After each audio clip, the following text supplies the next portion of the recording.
السلام عليكم ورحمة الله وبركاته. بسم الله الرحمن الرحيم. الحمد لله رب العالمين، والصلاة والسلام على أشرف الأنبياء والمرسلين وعلى آله وصحبه أجمعين وبعد. الحمد لله.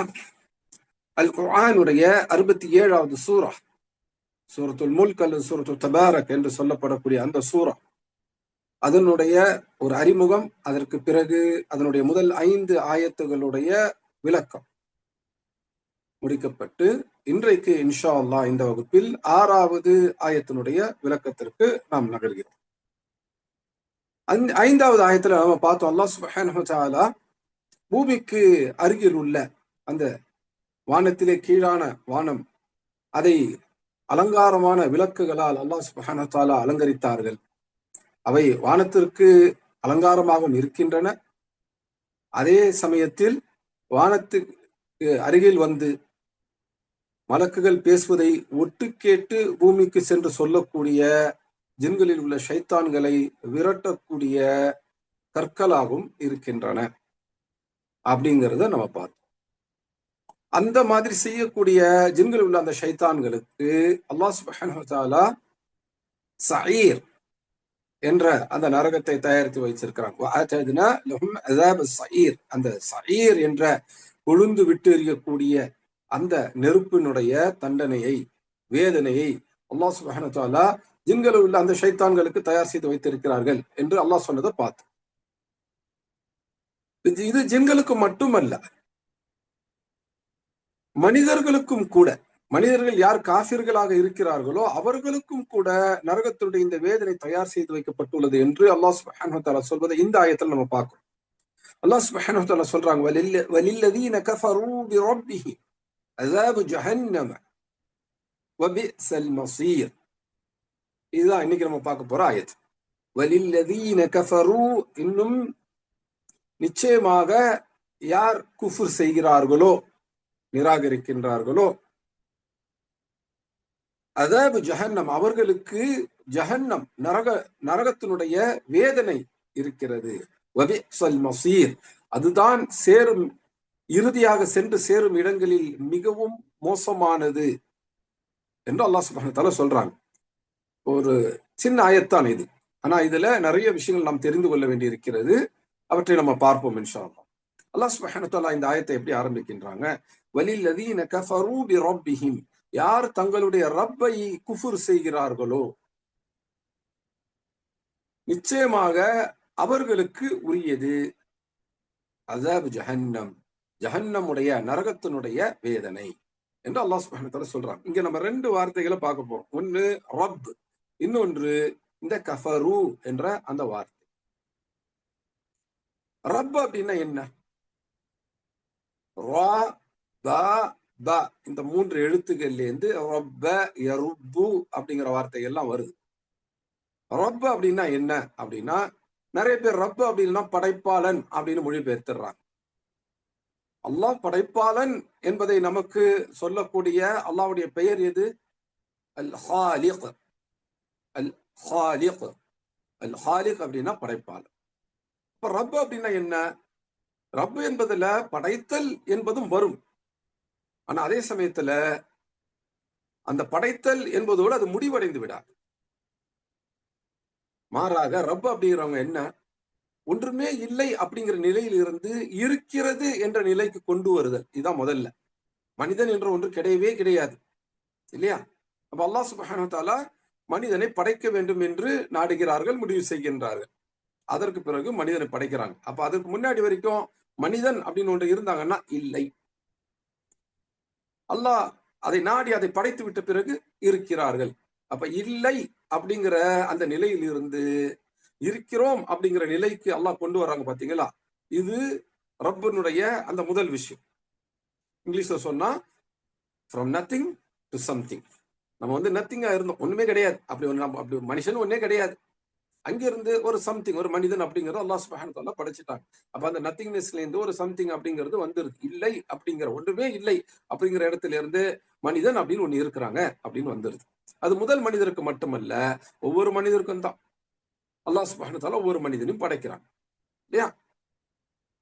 படைத்ததோடு அல்லாஹ் விட்டுறாங்களா அப்படின்னா இல்ல. ரப்புங்கிற வார்த்தைக்கு என்ன அர்த்தம்? படைத்து, அந்த படைப்பினுடைய ஒவ்வொரு நிலையிலும் ஒவ்வொரு காலகட்டத்திலும் அந்த படைப்புக்கு தேவையானதை கொடுத்து, அந்த தேவையானதுங்கிறது என்ன? அது அந்த தேவையானங்கிறது உணவா இருக்கலாம், சுவாசிக்கிற காத்தா இருக்கலாம், உறவுகளா இருக்கலாம், சாப்பிடக்கூடிய விஷயமா இருக்கலாம். இந்த மாதிரி எதெல்லாம் அந்த படைப்புக்கு தேவையோ அத்தனையும் கொடுத்தல். அதற்குத்தான் ரட்சித்தல் அப்படின்னு பேர். பாதுகாப்பு கொடுக்கிறது உட்பட அதுல வந்தோம். அவங்களுடைய தேவைகளை நிறைவேற்றுவது, அவங்களுடைய ஆசைகளை நிறைவேற்றுவது அத்தனையுமே அந்த ரப்புங்கிற தன்மையில வந்துரும். அதுதான் தமிழ்ல ரட்சித்தல், ரட்சகர் என்று மொழிபெயர்ப்பார் ரப் என்பதை. அப்ப தேவையானது எல்லாவற்றையும் கொடுக்கிறது. அது தாயுடைய கருவறையில் இருக்கும் போதும் கொடுக்கறாங்க. நம்ம பூமிக்கு வந்த பிறகும் கொடுக்கறாங்க. நம்முடைய பூமியுடைய வாழ்நாள் முழுக்க அந்த ரப்பு கொடுத்து கொண்டே இருக்கிறார்கள். அதற்கு பிறகு எப்படி இந்த வாழ்க்கையை கொடுத்தாங்களோ, வாழ்க்கைக்கு தேவையான வாழ்வாதாரங்களை கொடுத்தாங்களோ, அதே போல மரணத்தை கொடுக்கிறார்கள். அதுவும் ரப்பினுடைய தன்மை தான். அதற்கு பிறகு ஒரு வாழ்க்கை இருக்கு. தீர்ப்பு நாளில் நாம் உயிர்த்தெழுப்பப்படுவோம். அப்ப நம்முடைய மரணத்தில் இருந்து தீர்ப்பு நாள் வரை ஒரு திரைமறைவிலான ஒரு வாழ்க்கை இருக்கு. அந்த மாதிரி அந்த திரை மறைவு அப்படிங்கிறதுக்கு பர்ஸஹ் என்ற வார்த்தையை அல்லாஹ் சுப்ஹானஹு வ தஆலா பயன்படுத்துறாங்க. அல் குர்ஆன்ல நபி ஸல்லல்லாஹு அலைஹி வஸல்லம் அவங்களுடைய வார்த்தைகளையும் அந்த வார்த்தை சொல்லி இருக்கிறாங்க. பர்ஸஹ் ஒரு திரை. அதாவது இந்த உலக வாழ்க்கைக்கும் தீர்ப்பு நாளுக்கு பிறகு, தீர்ப்பு நாள் அன்று அதற்கு பிறகு வரக்கூடிய அந்த வாழ்க்கைக்கும் இடையில உள்ள ஒரு மறைவான ஒரு வாழ்க்கை, கபருடைய வாழ்க்கை என்று பேச்சுவழக்கில் நம்ம சொல்லிடுவோம். அதுதான் பர்ஸஹ், திரைமறைவிலான ஒரு வாழ்க்கை. அதற்கு தீர்ப்பு நாள்ல நம்ம எல்லாரும் மறுபடியும் உயிர் கொடுக்கப்பட்டு எழுப்பப்படுவோம். தீர்ப்பு நாள் அன்று நிற்போம், வருஷ கணக்குல நிற்போம். அதற்கு பிறகு நமக்கு தீர்ப்பு கொடுக்கப்படும். சொர்க்கம் என்று தீர்ப்பு கொடுக்கப்படும், அல்லது சில மனிதர்களுக்கு நரகம் என்று தீர்ப்பு கொடுக்கப்படும். அல்லாஹ் அந்த நரகத்தை விட்டு நம்ம எல்லாரையும் பாதுகாக்கணும். நம்ம அனைவருக்கும் அல்லாஹ் சொர்க்கத்தை கொடுக்கணும். எனக்கு அவங்களுக்காக வந்து வாசிக்கணும். அப்ப அந்த தீர்ப்பு கொடுக்கப்பட்டு அதற்கு பிறகு சொர்க்கத்துக்கு போறவங்க சொர்க்கத்துல போய் சொர்க்கத்துல காலமெல்லாம் மகிழ்ச்சியை அனுபவித்துக் கொண்டிருப்பார்கள் தெரியுமா? அந்த வாழ்க்கை. அல்லது யாருக்கு நரகம் என்று தீர்ப்பு கொடுக்கப்பட்டுச்சோ, குறிப்பாக யார் காபிர்களாக இந்த உலக வாழ்க்கையில் மரணித்து தீர்ப்பு நாள் அன்று அவர்களுக்கு நரகம் என்று தீர்ப்பு கொடுக்கப்பட்டு விட்டதோ, அவர்கள் நிரந்தரமாக நரகத்திலே நீடிப்பாங்க. இப்போ இந்த நரக வாழ்க்கை, சொர்க்க வாழ்க்கை, இதை கொடுப்பதும் கூட ரப்பு தான். அப்ப ரப்பு அப்படின்னு சொல்லிட்டா நம்மளை படைச்சு அதுக்கு பிறகு நமக்கு அவங்களுக்கு சம்பந்தம் இல்லாத ஒரு தன்மை அப்படின்னு அர்த்தம் இல்லை. ரப்பு அப்படின்னா என்ன? நம்மை படைக்கிறதுல இருந்து ஆரம்பிச்சு நம்மளுடைய இறுதி வரை, நம்முடைய முடிவு வரை, அல்லது நம்முடைய முழுமை வரை தேவையான எல்லாவற்றையும் கொடுப்பது. அது நமக்கு நற்கூலி கொடுக்கிறதும் தான், அல்லது நமக்கு தண்டனை கொடுக்க வேண்டும் என்று அந்த ரப்பு நாடினா அந்த தண்டனையும் தான். எல்லாமே ரப்பினுடைய தன்மையில வரும். இப்ப நமக்கு எதெல்லாம் கிடைக்குதோ அது எல்லாமே ரப் அப்படிங்கிறவங்க தான் கொடுக்குறான். ரப்புங்கிறதுக்கு என்ன அர்த்தம்? ஒரு மனிதனை இல்லை அப்படிங்கிற நிலையிலிருந்து இருக்கிறான் அப்படிங்கிற நிலைக்கு படைத்ததிலிருந்து அந்த மனிதனுடைய இறுதி வரை, அந்த மனிதனுடைய முழுமை வரை கொண்டு செல்வதுதான், அதற்கு தேவையான எல்லாவற்றையும் கொடுத்து அந்த மனிதனை ரட்சிப்பது தான் ரப் அப்படிங்கிறது. அல்லாஹ் சுப்ஹானஹு வ தஆலா இங்க சொல்லும் பொழுது ரப்பை குஃப்ர் செய்தவர்கள் என்று சொல்றாங்க. அல்லாஹ்வை குஃப்ர் செய்தவர்கள் என்ற அந்த வார்த்தையை இங்க பயன்படுத்தல. மாறாக ரப்பை குஃப்ர் செய்தவர்கள் என்று சொல்றாங்க. ஏன்னா மனிதன் சிந்தித்து பார்த்தால் தெரியும். நமக்கு நிச்சயமாக ரப் என்று, ரட்சகர் என்று ஒருத்தவங்க இருக்கணும். நம்ம தானா வந்திருக்க மாட்டோம். நம்மை சுற்றி இத்தனை விஷயங்கள் இருக்கு. அவற்றில் இருந்து நம்ம பல பலன்களை அனுபவித்துக் கொண்டிருக்கிறோம். இவையும் தானாக வந்திருக்க முடியாது. நமக்கு தேவையானதெல்லாம் சுத்தி இருக்குது அப்படின்னா யாரோ இத்தனை விஷயங்களையுமே படைச்சிருக்கணும், நம்மையும் படைச்சிருக்கணும். இதையெல்லாம் மனிதன் யோசித்து பார்த்தாலே விளங்கிக் கொள்ளலாம். ஆனா பல மனிதர்கள் இவற்றை யோசிக்கிறது இல்லை. அதைத்தான் அல்லாஹ் சுப்ஹானஹு வ தஆலா இங்க சுட்டி காண்பிக்கிறான். வலில்லதீன கஃபரூ பிரப்பிஹிம், யார் தங்களுடைய ரப்பை குஃப்ர் செய்கிறார்களோ. ரப் அப்படிங்கிறத மனிதன் இயல்பாவே உணர முடியும். ஆனால் உணர்ந்த பிறகும் அவன் குஃப்ர் செய்கிறான். குஃப்ர் அப்படின்னா என்ன? குஃப்ர் யார்கிட்ட இருக்கோ அவங்களை காஃபிர் என்று சொல்லுவாங்க. காஃபிர்ங்கிற வார்த்தைக்கு அர்த்தம் என்ன? பொதுவாக குரான் மொழிபெயர்ப்பு படிக்கக்கூடிய, இஸ்லாமுடைய வார்த்தைகளை பற்றி ஓரளவுக்காக அறிமுகம் இருக்கக்கூடிய எந்த ஒரு முஸ்லீமும் சொல்லிடுவாங்க, காஃபிர் அப்படின்னா மறுப்பாளன், இறை மறுப்பாளன் அப்படின்னு மொழிபெயர்த்துருவாங்க. ஏன் காஃபிர்ங்கிற வார்த்தைக்கு மொழி ரீதியான பொருள் என்ன அப்படிங்கிறத நம்ம முதல்ல பார்ப்போம்.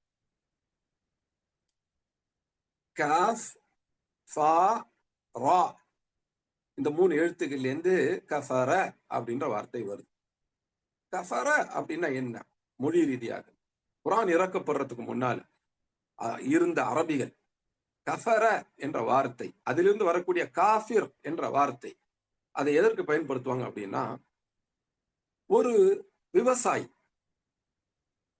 இப்ப நம்ம நெல், கோதுமை, சோளம் இந்த மாதிரி ஏதோ ஒண்ணு விதைக்கிறாங்க இல்லையா, இன்னும் பல பயிர்களை பயிரிடுறாங்க இல்லையா, அந்த விவசாயி அவங்க என்ன செய்வாங்க, மண்ணை தோண்டி அந்த மண்ணுக்குள் விதையை புதைப்பாங்க. மண்ணுக்குள்ள விதையை போட்டு மண்ணை அதுக்கு மேல போட்டு மூடிடுவாங்க. அப்போ ஒரு விதையை பள்ளத்தில் போட்டு உள்ள போட்டு அதை மண்ணால மூடுறாங்க பாத்தீங்களா, இந்த செயலுக்குத்தான் குஃபுர் அப்படின்னு சொல்லுவாங்க. கஃபர, அவன் குஃபுர் செய்தான் அப்படின்னா என்ன, பள்ளம் தோண்டி அதுக்குள்ள விதையை போட்டு மண்ணால அது மூடிடுறது, அதாவது விதையை மண்ணால் மூடுதல், இதற்குத்தான் குஃபுர் அப்படின்னு பேர். யார் இதை செய்கிறார்களோ அவருக்கு காஃபிர் அப்படின்னு பேர். இதுல குரான் வர்றதுக்கு முன்னாடி இருந்த அரபிகளுடைய பேச்சு வழக்கு.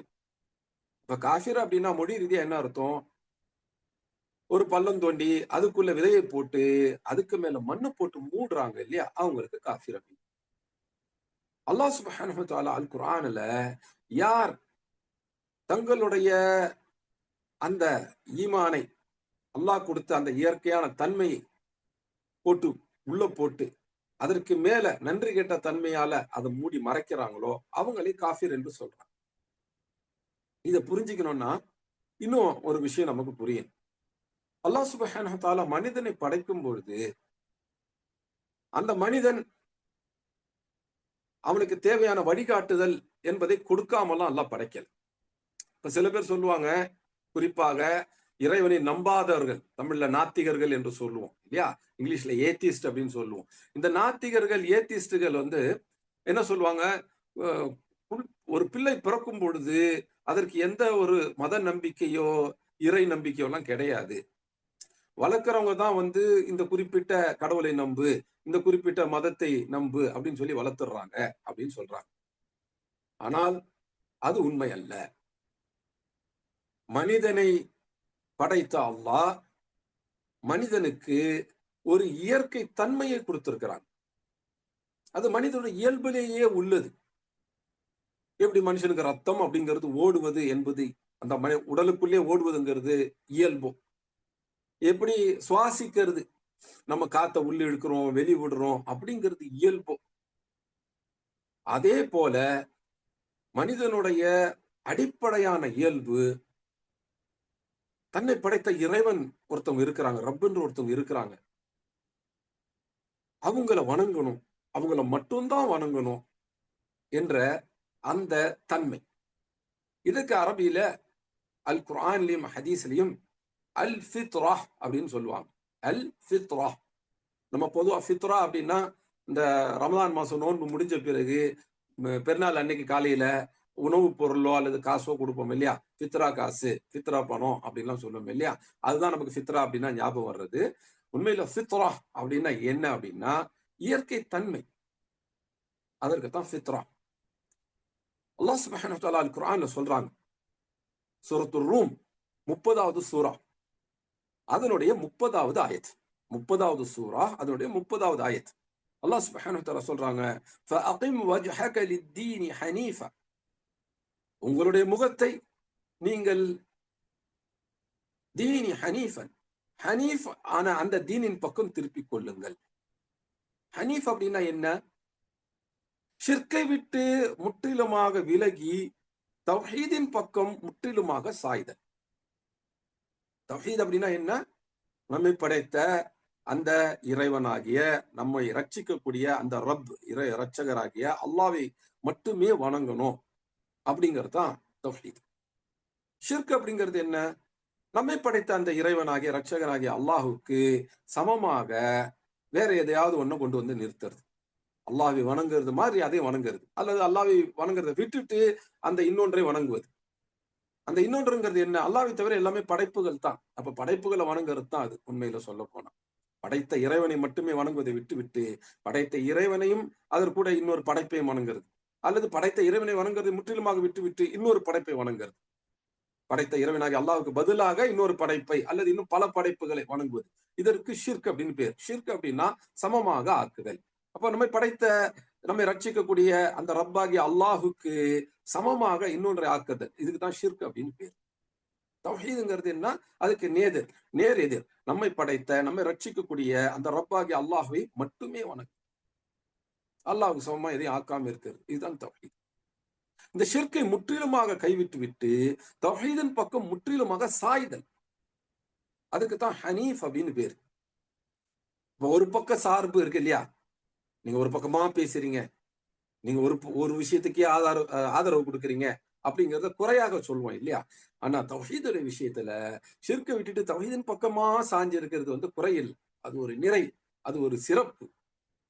அப்ப அல்லாஹ் சுப்ஹானஹு வ தஆலா மனிதர்களுக்கு என்ன கட்டளை இடுறாங்க? ஃபஅகிம் வஜ்ஹக லித்தீனி ஹனீஃபா, உங்களுடைய முகத்தை நீங்கள் தீனி ஹனீஃபாவின் பக்கம் திருப்பி விடுங்கள். முகத்தை திருப்புதல்னா என்னன்னா, நீங்க அந்த அந்த பக்கமே கவனத்தை செலுத்துங்க, அதிலே நீங்க உறுதியா நில்லுங்க, உறுதியா இருங்க அப்படின்னு அர்த்தம்.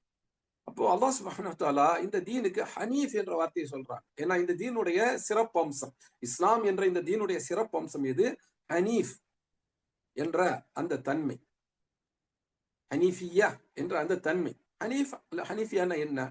ஷிர்கை விட்டு முற்றிலுமாக விலகி தௌஹீதின் பக்கம் முற்றிலுமாக சாய்ந்து விடுது. இஸ்லாமினுடைய அடிப்படை தன்மை, சிறப்பு தன்மை எது? ஷிர்கை விட்டு முற்றிலுமாக விலகி தௌஹீதின் பக்கம் முற்றிலுமாக சாய்ந்து விடுது. அப்ப அல்லாஹ் வந்து இங்க தீனுல் இஸ்லாம்னு சொல்லாம தீனி ஹனீஃபா அப்படின்னு சொல்றாங்க. அதாவது இஸ்லாமினுடைய மிக அடிப்படையான தன்மை, மிக சிறப்பு வாய்ந்த அம்சம் எது? ஹனீஃப் ஆக இருத்தல், ஷிர்கை விட்டு முற்றிலுமாக விலகி தௌஹீதின் பக்கம் முற்றிலுமாக சாய்ந்து இருத்தல். இப்போ அல்லாஹ் சுப்ஹானஹு வ தஆலா மனிதர்களுக்கு என்ன கட்டளை இடுறாங்க? ஃபஅகிம் வஜ்ஹக லித்தீனி ஹனீஃபா, நீங்கள் அந்த தீனி ஹனீஃபா அதுல உங்களுடைய முழு கவனத்தையும் செலுத்துங்க, அதுல நீங்க உறுதியாக இருங்க என்று அல்லாஹ் கட்டளை இடுறாங்க. ஏன் அதுல உறுதியா இருக்கணும்? அல்லாஹ் சொல்றாங்க, ஃபதரத்துல்லாஹி அல்லதி ஃபதர الناس அலைஹா. ஏன்னா ஃபதரத்துல்லாஹ் அல்லாஹ்வுடைய ஃபத்ரா அது, அதாவது மனிதனை அல்லாஹ் எந்த இயல்பு நிலையில் படைத்தார்களோ, மனிதனுடைய இயற்கை நிலை எதுவோ அதுதான் அந்த ஹனீஃப். இப்ப மனிதனை அல்லாஹ் எந்த தன்மையில படைச்சிருக்கிறாங்க? மனிதன் பிறக்கும் பொழுது எந்த நம்பிக்கையும் இல்லாமலாம் பிறக்கல், இறைவனை பற்றி எந்த அறிவும் இல்லாமலாம் பிறக்கல. இறைவனை பற்றி உள்ளுக்குள்ளேயே மனிதனுக்கு ஒரு இயல்பு இருக்கு. பிறக்கக்கூடிய ஒவ்வொரு குழந்தையும் அந்த இயல்புல தான் பிறக்குது. நபீனா முஹம்மது ஸல்லல்லாஹு அலைஹி வஸல்லம் சொல்றாங்க, ஸஹீஹ் புகாரியில வரக்கூடிய ஹதீஸ் அது, குல்லு மௌலூதின் யூலது அலல் ஃபித்ரா, பிறக்கக்கூடிய ஒவ்வொரு குழந்தையும் அல் ஃபித்ராவில் தான் பிறக்கிறது. அதற்கு பிறகு அதை வளர்க்கக்கூடியவங்க என்ன செய்யறாங்க? யுஹவ்விதானி அவ் யுனஸ்ஸிரானி அவ் யுமஜ்ஜிசானி, வளர்க்கக்கூடியவர்கள் அந்த பிள்ளையை வந்து யஹூதியாக, யூதராகவோ அல்லது கிறிஸ்தவராகவோ அல்லது நெருப்பை வணங்கக்கூடிய மஜூசியாகவோ வளர்த்து விடுகிறார்கள் என்று நபி ஸல்லல்லாஹு அலைஹி வஸல்லம் சொல்றாங்க. அப்ப அல்லாஹ்வுடைய இறுதி தூதரான முஹம்மது ஸல்லல்லாஹு அலைஹி வஸல்லம் அவர்களும் நமக்கு என்ன சொல்றாங்க? அல்லாஹ் மனிதனை ஒரு ஃபித்ராவுல படைச்சிருக்கிறாங்க. ஃபதரத்துல்லாஹ், அல்லாஹ் மனிதனை படைத்த ஃபித்ரா எது? தீனி ஹனீஃபா அல்லதி ஃபதர الناس அலைஹா, மனிதர்களை அந்த ஃபித்ராவுல தான் அல்லாஹ் படைச்சாங்க என்று சூரத்துரு 30வது சூராவுடைய அந்த 30வது ஆயத்துல அல்லாஹ் சொல்றாங்க. மனிதனை அல்லாஹ் வந்து அந்த ஃபித்ராவை தான் படைச்சாங்க. அப்ப அல்லாஹ் படைத்த அந்த ஃபித்ராவான அந்த ஹனீஃப் என்ற நிலையில நீங்க இருங்க, அந்த ஹனீஃபினுடைய தீன் ஆகிய தீனுல் இஸ்லாம்ல இருங்க என்று அல்லாஹ் கட்டளை இடுறாங்க. அதை நோக்கி உங்களுடைய முகத்தை திருப்பிக் கொள்ளுங்கள். அப்படின்னா என்ன அர்த்தம்? மற்ற எல்லாவற்றையும் விட்டு மற்றதெல்லாம் பார்க்காதீங்க, மற்ற தீனெல்லாம் பின்பற்றாதீங்க, மற்ற வழிமுறை எல்லாம் பின்பற்றாதீங்க. அது எல்லாவற்றை பார்ப்பதை விட்டு உங்கள் முகத்தை தீனுல் ஹனீஃபின் பக்கம் மட்டுமே திருப்பிக் கொள்ளுங்கள். உங்களுடைய பார்வை அதிலே நிலைநிறுத்திக் கொள்ளுங்கள், உங்களை அதிலே உறுதியாக நிறுத்திக் கொள்ளுங்கள், உங்களை உறுதியாக்கிக் கொள்ளுங்கள் அப்படின்னு அல்லாஹ் சொல்றான். அப்ப மனிதனுக்கு இயல்பு நிலை, அதாவது மனிதனுடைய இயற்கை தன்மை என்று ஒன்று உண்டு. அத இன்னொரு வார்த்தையில சொல்றதா இருந்தா, மனிதனுக்கு இயற்கை மதம் என்று ஒன்று உண்டு. அந்த இயற்கை மதம் எது? மனிதனை படைத்த இறைவனாகிய அல்லாஹ் அந்த மனிதனை அல்லாவை மட்டுமே வணங்கக்கூடிய தன்மையோடு படைத்திருக்கிறார்கள். அல்லாவை தவிர வேறு எது வணங்கப்பட்டாலும் அவற்றை மறுக்கக்கூடிய தன்மையோடு படைத்திருக்கிறார்கள். அப்ப மனிதனுக்கு அல் ஃபித்ரா, மனிதனுடைய இயற்கை தன்மை, மனிதனுடைய இயற்கை மதம் அப்படின்னு ஒன்று இருக்குது. அது என்ன? ஹனீஃபியா என்ற அந்த தன்மை. ஹனீஃபாக இருத்தல். ஹனீஃபாக இருத்தல்னா என்ன? ஷிர்கை விட்டு, அல்லாஹ்வுக்கு எதையும் சமமாக ஆக்குவதை விட்டு முற்றிலுமாக விலகி தௌஹீதை நோக்கி முற்றிலுமாக திரும்புதல், அல்லாஹ்வை மட்டுமே வணங்குவதை நோக்கி முற்றிலுமாக திரும்புதல். இதற்குத்தான் ஹனீஃபின் பேர். இந்த தீனுடைய, இந்த மார்க்கத்தினுடைய, இஸ்லாம் மார்க்கத்துடைய தனித்தன்மையை அந்த ஹனீஃப்ங்கிறது. ஷிர்கை விட்டு விலகி தௌஹீதை நிலைநாட்டலன்னா அங்க இஸ்லாம்ன்றது ஒண்ணு இல்லை. இப்ப மனிதனை அல்லாஹ் சுப்ஹானஹு வ தஆலா படைத்த அந்த இயற்கை தன்மை, நம்முடைய நேச்சர் அப்படின்னு ஒண்ணு இருக்கு. நம்முடைய இயற்கை, நம்முடைய இயல்பு என்ன? நமக்குள்ளேயே இருக்கு. இப்ப நம்ம மொபைல் போன் வச்சிருக்கிறோம். இப்போ மொபைல் போன் பயன்படுத்துறவங்க, கம்ப்யூட்டர் பயன்படுத்துறவங்க, இவங்களுக்கெல்லாம் டிஃபால்ட் செட்டிங் அப்படின்ற ஒரு வார்த்தை பழக்கமாயிரும். இப்போ போன் எடுத்தா டிஃபால்ட்டா அது இருக்கும், இந்த செட்டிங் எல்லாம் இருக்கும். போன், ஒரு புது போன் வாங்குறீங்க, போன் வாங்கினாலே ஏற்கனவே இந்த ஆப் எல்லாம் அதுக்குள்ள வச்சிருப்பாங்க. நீங்க ஒரு இமெயில் கனெக்ட் பண்ணா கூட நிறைய போன்கள்ல ஜிமெயில தான் ஆல்ரெடி டிஃபால்ட்டா வச்சிருப்பாங்க. ஒரு கம்ப்யூட்டர் நம்ம வாங்குறோம், ஏற்கனவே அதுல விண்டோஸ் அப்படிங்கறது ஆப்ரேட்டிங் சிஸ்டமா டிஃபால்ட்டா வச்சிருப்பாங்க. அப்ப இந்த டிஃபால்ட் அப்படின்னா என்ன? அது அந்த பொருள் தயாராகி வரும்பொழுதே அதுல இதுதான் இந்த பொருளுக்கான இயற்கையான விஷயம், அல்லது இந்த பொருளுக்கான அடிப்படையான விஷயம் அப்படிங்கிறது கொண்டு வர்றதுதான். அதுதான் டிஃபால்ட். அந்த மாதிரி அல்லாஹ் சுப்ஹானஹு வ தஆலா மனிதனை படைக்கும் பொழுதே மனுஷனுக்கு ஒரு டிஃபால்ட் செட்டிங் கொடுத்துட்டாங்க, ஒரு நேச்சுரல் இன்க்ளினேஷன் கொடுத்துட்டாங்க. மனுஷனுடைய நேச்சுரல் இன்க்ளினேஷன் இயல்பாகவே இந்த பக்கம் சாயக்கூடிய தன்மை இருக்கு. எந்த பக்கம்? தௌஹீதின் பக்கம், அல்லாஹ்வை வணங்குவதின் பக்கம், அல்லாஹ்வை மட்டுமே வணங்குவதின் பக்கம் மனிதனுடைய இயல்பு நிலை இருக்கு. அப்ப பிறக்கக்கூடிய ஒவ்வொரு மனிதரும் அந்த நிலையோடு தான் பிறக்கிறார்கள். அல்லாஹ் சுப்ஹானஹு வ தஆலா மனிதனுக்கு வழிகாட்டுதல் இல்லாமலாம் விட்டு இல்ல. வெளியிலிருந்து வழிகாட்டுதல், மனிதனுக்கு வெளியிலிருந்து வரக்கூடிய வழிகாட்டுதல் வஹி, அல்லாஹ்விடமிருந்து வரக்கூடிய அந்த இறை செய்தி. அந்த வஹி அப்படிங்கிறது அல் குர்ஆனாகவும் நபி முஹம்மது ஸல்லல்லாஹு அலைஹி வஸல்லம் அவங்களுடைய சொல், செயல், அங்கீகாரம் என்று அஸ்-சுன்னா நபி வழியாகவும் வந்திருக்கு. அப்போ வஹிங்கிறதுல இரண்டு இருக்கு. ஒன்னு கலாமுல்லாஹ், அல்லாஹ்வுடைய பேச்சு ஆகிய அல் குர்ஆன். இன்னொன்று ரசூலுல்லாஹ், அல்லாஹ்வுடைய தூதர், அந்த தூதருடைய முழு வாழ்க்கை. கலாமுல்லாஹ், ரசூலுல்லாஹ், அல்லாஹ்வுடைய பேச்சு ஆகிய அல் குர்ஆன், ரசூலுல்லாஹ் ஆகிய முஹம்மது ஸல்லல்லாஹு அலைஹி வஸல்லம் உடைய அந்த நபி என்ற தன்மையில் உள்ள வாழ்க்கை, நபி ஆகிறதுக்கு முன்னாடி உள்ள வாழ்க்கை, அது நமக்கு வழிகாட்டுதல் அல்ல. நபியானதிலிருந்து அவங்களுடைய 40 வயதுல இருந்து அவங்க 63 வயது வரைக்கும் நபியாக, ரசூலாக இருந்தாங்க இல்லையா, அந்த வாழ்க்கையினுடைய ஒவ்வொரு அம்சமுமே நமக்கு வழிகாட்டு. இந்த இரண்டும் நமக்கு வெளியில் இருந்து வந்தது. நமக்கு உள்ளேயே அப்ப வழிகாட்டுதல் இருக்கா அப்படின்னா, ஆம், நமக்கு உள்ளேயே 3 விதமான வழிகாட்டுதல்களை அல்லாஹ் சுப்ஹானஹு வ தஆலா வைத்திருக்கிறார்கள். நமக்கு உள்ளேயே, ஒவ்வொரு மனிதனுக்குள்ளேயே 3 விதமான வழிகாட்டுதல் அல்லாஹ் சுப்ஹானஹு வ தஆலா வைத்திருக்கிறார்கள். அது என்ன 3 விதமான வழிகாட்டுதல்? முதலாவது அல் ஃபித்ரா, மனிதனுடைய இயற்கை தன்மையே, இயல்பே ஹனீஃபியா. ஹனீஃபியானா என்ன? இயல்பே தௌஹீதை நோக்கி சாய்வது தான், அல்லாஹ்வை மட்டுமே வணங்க வேண்டும் என்ற தன்மை தான் மனிதனுடைய இயற்கை தன்மை. ஏன்னா அல்லாஹ் தான் நம்முடைய ரப்பு, நம்முடைய ரப்பை மட்டுமே வணங்கணும் என்று இருப்பதுதான் மனிதனுடைய இயல்பான தன்மை. மனுஷன் பிறக்கும் போதே டிஃபால்ட் செட்டிங் அதுதான். எப்படி குழந்தை உருவானதுல இருந்து தாயோட வயிற்றுல சில விஷயங்களை செய்தோம், அதே போல வெளியில வந்த உடனே இயல்பாகவே சில விஷயங்களை செய்தோம். அந்த மாதிரி ஒவ்வொரு குழந்தைக்கும் இயற்கையாகவே ஒரு தன்மை இருக்கு, இயற்கை தன்மை, இயற்கையாகவே ஒரு சார்பு இருக்கு. அந்த ஒவ்வொரு குழந்தைக்கும் இயற்கை மதம் அப்படின்னு ஒண்ணு இருக்கு. அந்த இயற்கை தன்மைக்குத்தான் அல் ஃபித்ரா அப்படின்னு பேர். அல் ஃபித்ரா அப்படிங்கிறது என்ன? இந்த ஹனீஃபியா அப்படிங்கிறது தான். ஹனீஃபியா அப்படிங்கிற கொள்கையில இருக்கிறவங்கள ஹனீஃப் என்று சொல்லுவாங்க. இந்த தீனுக்கே இந்த மார்க்கத்துக்கே தீனுல் ஹனீஃபா அப்படின்னு பேர். இங்க அல்லாஹ் தான் சொல்றாங்க, ஃபஅகிம் வஜ்ஹக லித்தீனி ஹனீஃபா, தீனி ஹனீஃபாவின் பக்கம் உங்களுடைய முகத்தை திருப்பிக் கொள்ளுங்கள், அதாவது உங்களுடைய கவனத்தை தீனி ஹனீஃபாவின் பக்கம் திருப்புங்கள் என்று அல்லாஹ் சொல்றாங்க. தீனி ஹனீஃபாங்கிறது என்ன? மறுபடியும் கேட்கிற, தீனி ஹனீஃபா அப்படிங்கிறது என்ன? ஷிர்கை விட்டு முற்றிலுமாக விலகி தௌஹீதின் பக்கம் சாய்ந்து இருத்தல். தௌஹீதின் பக்கம் சாய்ந்து தௌஹீதிலே உறுதியா இருக்கிறது. அப்போ நம்மை படைத்த ரப் என்று ஒருத்தவங்க இருக்கிறாங்க, அந்த ரப்பைத்தான் நம்ம வணங்கணும் அப்படிங்கிற ஒரு டிஃபால்ட் செட்டிங்கோட, ஒரு நேச்சுரல் இன்க்ளைனேஷனோட, ஒரு இயற்கை தன்மையோட, ஒரு நேச்சுரல் ரிலிஜன், இயற்கை மதத்தோட தான் ஒவ்வொரு மனிதரும் பிறக்கிறார்கள். ஒவ்வொரு ஆணும் பெண்ணும் பிறக்கும் போதே இந்த தன்மையோட தான் பிறக்கிறாங்க. அப்ப நமக்கு உள்ள இருக்கக்கூடிய முதல் வழிகாட்டுதல் இந்த அல் ஃபித்ரா.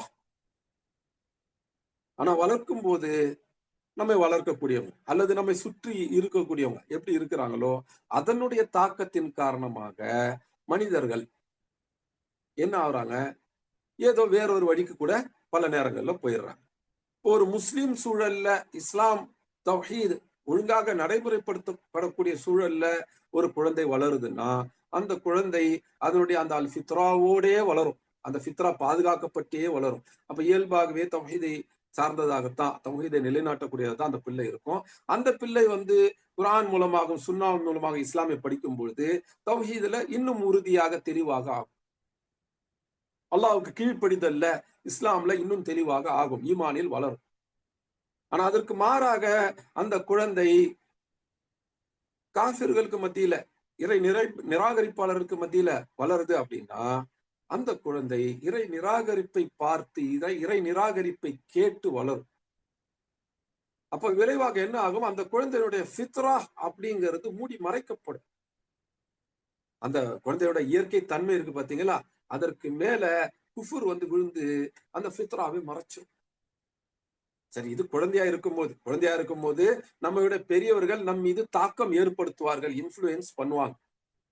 இப்ப நம்ம கொஞ்சம் வளர்ந்துட்டோம், இப்ப நம்ம யோசிக்க ஆரம்பிப்போம். ஒரு 7 வயசு வந்தா யோசிக்க ஆரம்பிப்போம், 10 வயசு வந்தா தெளிவாகவே யோசிக்க ஆரம்பிப்போம். அதனால்தான் 10 வயசு வந்தா தொழு சொல்லி உங்க பிள்ளைகளை கட்டாயப்படுத்துகின்ற சொல்றாங்க. ஏன்னா அந்த ஃபித்ரா அப்படிங்கிறது செயல்ல வெளியே வரணும். 10 வயசு வந்தா நம்ம தெளிவாகவே சரி தப்பு பிரிச்சு பார்க்க ஆரம்பிச்சோம். இன்னும் பருவ வயது அடைஞ்சிட்டோம்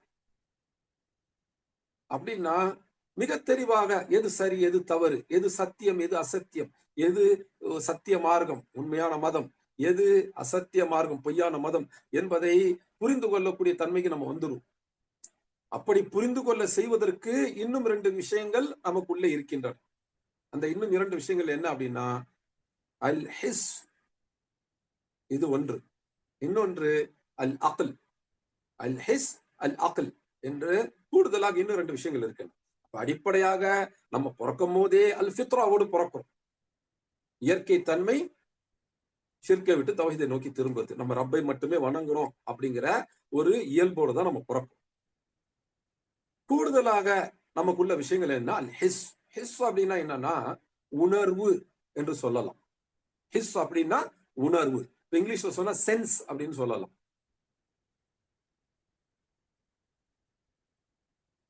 இப்ப நமக்கு இத தமிழ்ல பேச்சு வழக்குல எப்படி சொல்லுவாங்கன்னா, மனுஷனுக்கு 6 அறிவு இருக்குங்க அப்படின்வாங்க. 6வது அறிவு எதுன்னு கேட்டா பகுத்தறிவு அப்படின்னு சொல்லுவாங்க. அப்போ அந்த முதல் 5 அறிவுகள் எவை? மிருகத்துக்கு 5 அறிவு இருக்கு, மனுஷனுக்கு 6வதா ஒரு அறிவு இருக்கு. அதுதான் மனிதனுடைய தனித்தன்மை, சிறப்புத்தன்மை என்று நம்ம தமிழ்நாட்டுல பரவலா பேசுறது பார்க்கலாம். உலகத்துல பல்வேறு பண்பாடுகள்ல கூட இந்த 5 சென்சஸ் அப்படின்னு ஒண்ணு இருக்கு. 6th சென்ஸ் அப்படிங்கிறது அறிவு அப்படின்னு சொல்லுவாங்க. அப்ப அந்த 5 சென்சஸ் என்ன? அந்த 5 அறிவுன்னு சொல்றோம் இல்லையா, அது என்ன? 5 அறிவு. முதல்ல அறிவுன்னா என்ன? அறிதல், அதுக்கு உதவுத்தான். 5 வகையாக நம்மை சுற்றி உள்ள பொருட்களுடைய தன்மைகளை அறிந்து கொள்ள முடியும் ஒவ்வொரு மனுஷனும், எந்த விஷயத்திலையும். அந்த 5 விஷயங்கள் என்னன்னா அப்படின்னா, இப்ப கண் இருக்கு, கண்ணால் என்ன செய்யறோம்? பார்க்கிறோம். அப்ப பார்க்கிறது மூலமாக ஒரு விஷயத்தை நம்ம அறிந்து கொள்கிறோம். இது ஒரு வகையான அறிதல். அப்ப பார்வை அப்படிங்கிறது ஒரு அறிதல். அதே போல காதுகளால் கேட்கிறோம். அப்போ அந்த கேட்கிறது அப்படிங்கிறது அறிதலுக்கான ஒரு வழிமுறை. அப்போ கேட்டல், கேள்வி அப்படிங்கிறது ஒரு அறிதல். பார்வை அப்படிங்கிறது ஒரு அறிதல், பார்க்கறதுன்னு ஒரு அறிதல்னா, கேட்கறதுங்கிறது இன்னொரு வகையான அறிதல். பார்த்து அறிந்து கொள்கிறோம், கேட்டு அறிந்து கொள்கிறோம். அதே போல வேற எப்படி எல்லாம் அறிந்து கொள்கிறோம்? கண்ணை பயன்படுத்தி பார்க்கிறோம், காதை பயன்படுத்தி கேட்கிறோம், மூக்கை பயன்படுத்தி நாம் முகர்கிறோம். அந்த சென்ஸ் ஆஃப் ஸ்மெல் இருக்கு பாருங்க, இது ஒரு அறிதல். இது பிளசன்ட் ஸ்மெல், நல்ல ஒரு இனிமையான ஒரு வாசனையா இல்ல மோசமான வாசனையா அப்படின்னு அறிஞ்சுக்கிறோம். இது அப்போ ஒரு உணவுப் பொருளை எடுத்து நம்ம முகர்ந்து பார்க்கும் பொழுது, இது இந்த உணவுப் பொருள் கெட்டு போயிருக்கா, நல்லா இருக்கா அப்படின்னு எல்லாம் அறிஞ்சுக்கிறோம். அப்போ ஒரு உணவுப் பொருள் நல்லதா கெட்டதா அப்படிங்கறத அறிந்து கொள்வதற்கு நாம் நம்முடைய அந்த முகர்ந்து பார்த்தல் அப்படிங்கிற தன்மையை பயன்படுத்துறோம். அப்போ மூக்கை கொண்டு முகர்ந்து பார்க்கிறோம். இதன் மூலமாகவும் அறிதல் அப்படிங்கிற ஒண்ணு நடக்குது. அதே போல நாக்கை கொண்டு சுவையை அறிகிறோம். அந்த சுவையில இனிப்பா இருக்குதா, கசப்பா இருக்குதா, காரமா இருக்குதா, உப்பு கரிக்குதா அப்படி எல்லாம் பாக்குறோம். துவர்ப்பா இருக்குதா என்றெல்லாம் பாக்குறோம் இல்லையா? இது சுவைக்கு மட்டும் இல்லை. ஒரு பொருள் நல்லதா இருக்குதா கெட்டு போயிடுச்சாங்கிறத நாக்குல வச்சும் கண்டுபிடிக்கலாம். அவன் வாயில போட்ட உடனே இல்ல சட்னி கெட்டு போயிடுச்சு, சாம்பார் கெட்டு போயிடுச்சு, சோறு தன்மை மாற ஆரம்பிச்சிருச்சு, புளிச்சு அப்படின்னு எல்லாம் சொல்றோம் பாத்தீங்களா? அப்ப நாவுமே அறிதலுக்கு பயன்படுத்தப்படுது. அப்ப கண் மூலமா பாக்குறோம், பார்வைங்கிறது ஒரு அறிதல். காது மூலமாக கேட்கிறோம், அந்த கேட்டல், கேள்வி திறன் அப்படிங்கிறது ஒரு வகையான அறிதல். ஹியரிங் சென்ஸ்ங்கிறது அது ஒரு சென்ஸ். அந்த சென்ஸ்ங்கிறது சென்ஸ்ன்னு சொல்றோம் பாத்தீங்களா, அது ஒரு அறிதல். அதே போல மூக்கால நாம் முகர்ந்து பார்க்கிறோம், அந்த சென்ஸ் ஆஃப் ஸ்மெல், அது ஒரு அறிதல். நாக்கால நம்ம சுவைத்து பார்க்கிறோம், அதிலேயே சரியானதா கெட்டதான்லாம் பார்க்கிறோம். அப்போ அந்த சென்ஸ் ஆஃப் டேஸ்ட், அது ஒரு அறிதல். இதெல்லாம் இல்லாம தொட்டு பார்ப்பதன் மூலமாக, தொடுதல் மூலமாக நாம் அறிகிறோம். தொட்டு பார்த்து ஒரு பொருளுடைய தன்மை சொல்றோம். இது சூடா இருக்கு, குளிர்ந்துருச்சு. ஒரு மனுஷனை மயக்கத்துல இருக்கிற மாதிரி இருக்கிறார், அவரை தொட்டு பார்த்து சொல்லிடலாம். உடம்பு நல்லா குளிர்ந்துருச்சுன்னா, ஆஹா அவர் உடம்ப விட்டு உயிர் போயிடுச்சுங்க, அவர் இறந்து சில மணி நேரம் ஆயிருக்கும், உடம்பு குளிர்ந்துருச்சு அப்படின்னு சொல்லலாம். இல்ல இன்னும் மரணிக்கல, உடம்புல சூடு தெரியுது அப்படின்னு சொல்லலாம். உயிரோடு இருக்கிறாரா இல்லையா என்பதை அறிவதற்கு கூட தொடுதல் என்பது நமக்கு பயன்படுத்தும். இது இல்லாம நிறைய விஷயங்களுக்கு தொடுதல் பயன்படுத்தப்படும் இல்லையா? தொட்டே ஒரு ஒரு காய்கறி எப்படி இருக்கு, ஒரு கறி எப்படி இருக்கு அப்படின்லாம் சொல்லிடலாம். இது முத்தலா இருக்குது என்றெல்லாம் சொல்லலாம். அப்ப அறிதலுக்கு அந்த சென்ஸ் ஆஃப் டச் அப்படிங்கிறது பயன்படுத்தப்படுது. அப்ப பார்வை அப்படிங்கிறது ஒரு அறிதல், பார்த்தல் அப்படிங்கிறது ஒரு அறிதல், கேட்டல்ங்கிறது ஒரு அறிதல், முகர்ந்து பார்த்தல், நுகருதல் என்பது ஒரு அறிதல், சுவைத்து பார்த்தல், அந்த நாவை பயன்படுத்தி அது ஒரு அறிதல், தொட்டு பார்த்தல் அது ஒரு அறிதல். ஒண்ணு நம்ம தொட்டு பார்க்கலாம், இல்ல யாராவது நம்மை தொடும் பொழுது அதுலயுமே நம்ம சில விஷயங்களை உணர்ந்து கொள்ளலாம். அப்போ இந்த 5 வகை இருக்கு பாத்தீங்களா? இந்த 5 வகையுமே உணருதல் என்று தான் சொல்லலாம் பொதுவா. ஆனா ஒவ்வொரு உணருதலும் ஒரு அறிதல் தான். உணருதல் அதாவது சென்சிங் அப்படின்னு சொல்லலாம். சென்சிங்ன்றது ஒரு அறிதல். சென்ஸ் பண்ணக்கூடியது தான் சென்சார் அப்படின்னு பேர். சென்சார்னாக்கா நீங்க CENSOR அந்த சினிமா படத்துக்கான சென்சாருக்கு போயிடாதீங்க. நம்ம SENSOR இருக்கு பாருங்க, அந்த சென்சார். நிறைய எலக்ட்ரானிக் பொருட்கள்லாம் சென்சார் இருக்கும், சென்ஸ் பண்றது. அதனாலதான் அதுக்கு சென்சார் அப்படின்னு பேர். இப்போ இந்த சென்சஸ் இருக்கு பாத்தீங்களா, 5 சென்சஸ் என்று இங்கிலீஷ்ல சொல்லுவாங்க. அந்த 5 சென்சஸ் என்னன்னா சீயிங், ஹியரிங், அப்புறம் ஸ்மெல்லிங், டேஸ்டிங், டச்சிங். இந்த 5 சென்சஸ், இதுதான் தமிழ்ல 5 அறிவு அப்படின்னு நம்ம சொல்லுவோம். இதைத்தான் அரபியில அல் ஹிஸ் அப்படின்னு சொல்லுவாங்க. அந்த உணர்ச்சி ரீதியாக தெரிந்து கொள்ளுதல், உணர்வுகள் மூலமாக அறிதல், அதுதான் அல் ஹிஸ். இதை வைத்துமே கூட நிறைய விஷயங்கள்ல சரி தவறை சொல்லிவிட முடியும். இப்ப டேஸ்ட வச்சு சொல்றோம் இல்லையா, இந்த சாப்பாடு நல்லா இருக்கு, கெட்டுருச்சு, இந்த சாப்பாடு இந்த பொருள் போதையை தருது, இந்த பொருள் விஷத்தன்மை உடையது, இதெல்லாம் டேஸ்ட வச்சு சொல்லிடுறது. தொட்டு பார்த்தோம் இது சூடா இருக்குது அப்படின்னு சொல்லிடுறது. கண்ணால பார்த்தே சொல்லிடலாம் இது இப்படி அது அப்படின்னு சொல்லிடலாம். காதால கேட்டும் சொல்லிடலாம். இப்ராஹிம் அலைஹிஸ்ஸலாம் தன்னுடைய சமூகத்துக்கிட்ட கேட்கிறாங்க, பேச முடியாத கேட்காத ஒன்னையா நீங்க வணங்குறீங்க அப்படிங்கிறாங்க. இறைவன்னா பேசணும், பேசுனா மனிதர்கள்ல யாரோ ஒருத்தராவது அதை கேட்பாங்க. இல்லையா? அதே போல இறைவனை பார்க்கணும். சென்ஸ் இல்ல அப்படின்னா இறைவனே இல்ல. அப்ப இன்றைக்கு மனிதர்கள் சிலைகள் எல்லாம் உருவாக்கி வச்சிருக்கிறாங்க. அதையெல்லாம் கடவுள் என்று வணங்குறாங்க. அதனால பேச முடியாது, அதனால கேட்க முடியாது. அந்த 5 சென்ஸ் கூட அதுக்கு இல்ல. ஆனா நமக்கோ 5 சென்ஸ், 5 அறிவுகள் இருக்குது. அதற்கு மேல 6வது அறிவும் ஒண்ணு இருக்குது. அப்ப அந்த சிலைகள், மரங்கள், கற்களை விட, மண்ணை விட நாம் உயர்ந்தவர்கள். ஆனா மக்கள் என்ன செய்யறாங்க? உயர்ந்தவர்களாகிய மக்கள் தன்னை விட தாழ்ந்ததாகிய அந்த மரங்களையும் கற்களையும் வணங்கி கொண்டிருக்கிறார்கள். அல்லாஹ் அந்த மனுஷங்களை யோசிக்க வைக்கும். யோசிக்க வைக்கணும். என்ன செய்யணும்? 6வது அறிவுன்னு ஒண்ணு இருக்கு பாருங்க, அதை பயன்படுத்தும். அதுதான் மனிதனுக்கு இறைவன் கொடுத்திருக்கக்கூடிய 3வது விஷயம். உள்ளேயே இருக்கக்கூடிய 3வது விஷயம். முதலாவது அல் ஃபித்ரா, மனிதன் படைக்கப்பட்ட இயற்கையான நிலைமை, இயற்கை தன்மை. 2வது அல் ஹிஸ், இந்த அறிதல், 5 அறிதல், உணர்தல். 3வது அல் அக்ல், மனிதனுடைய புத்தி, யோசித்து பிரித்து பார்த்து தெரிந்து கொள்வது, அல்லது சேர்த்து பார்த்து தெரிந்து கொள்வது, அந்த அறிவு. அதுதான் மனிதனுக்கு உள்ளே இருக்கக்கூடிய 3வது விஷயம். அல்லாஹ் சுப்ஹானஹு வ தஆலா 3 விஷயங்களை மனிதனுக்குள்ளேயே வச்சிருக்கிறாங்க. இந்த 3 விஷயங்களை மனிதன் சரியான முறையில் பயன்படுத்தினால் கூட தன்னை படைத்த ரட்சகன் ஒருத்தவங்க இருக்கிறாங்க. அந்த ரட்சகனை வணங்குறது நமக்கு பலனை தரும். அப்ப அந்த ரட்சகனை வணங்கணும் என்பதை புரிந்து கொள்ள முடியும். எப்படி வணங்கணும் அப்படிங்கறத சொல்றதுக்கு அந்த ரட்சகன் நமக்கு ஒரு தூதரை அனுப்பி இருக்கணும். அந்த தூதர் மூலமாக நமக்கு ஒரு வழிகாட்டு நூல் கொடுக்கப்பட்டிருக்கணும். ஏன்னா தூதர் ஒரு குறிப்பிட்ட காலம் வாழ்ந்து மரணிச்சிருவார். அந்த தூதருடைய வழிகாட்டுதலை கொண்டு நாம் பலன் பெற வேண்டும், அவருடைய மரணத்துக்கு பிறகும் பலன் பெற வேண்டும் அப்படின்னா அது நமக்கு பாதுகாக்கப்பட்டிருக்கும். அப்ப அது எழுத்து வடிவில் பாதுகாக்கப்பட்டிருந்தா தான் அது நமக்கு பலன் தரும். அப்போ ஒரு வேத நூல், ஒரு கிதாப் ஒன்று இறைவனிலிருந்து வந்திருக்கணும் அப்படிங்கிறதெல்லாம் அறிவை பயன்படுத்தினாலே புரிந்து கொள்ளலாம். இப்போ மனிதனுடைய அல் ஃபித்ரா, அந்த இயற்கை தன்மை, மனிதனுடைய அந்த 5 அறிவுகள், 5 வகையான உணர்வு தன்மைகள், அந்த 5 சென்சஸ், இது அல் ஹிஸ். அதற்கு அடுத்தது அல் அக்ல், மனிதனுடைய அறிவு. இந்த 3மே மனிதனுக்கு உள்ளிருக்கக்கூடிய வழிகாட்டிகள்.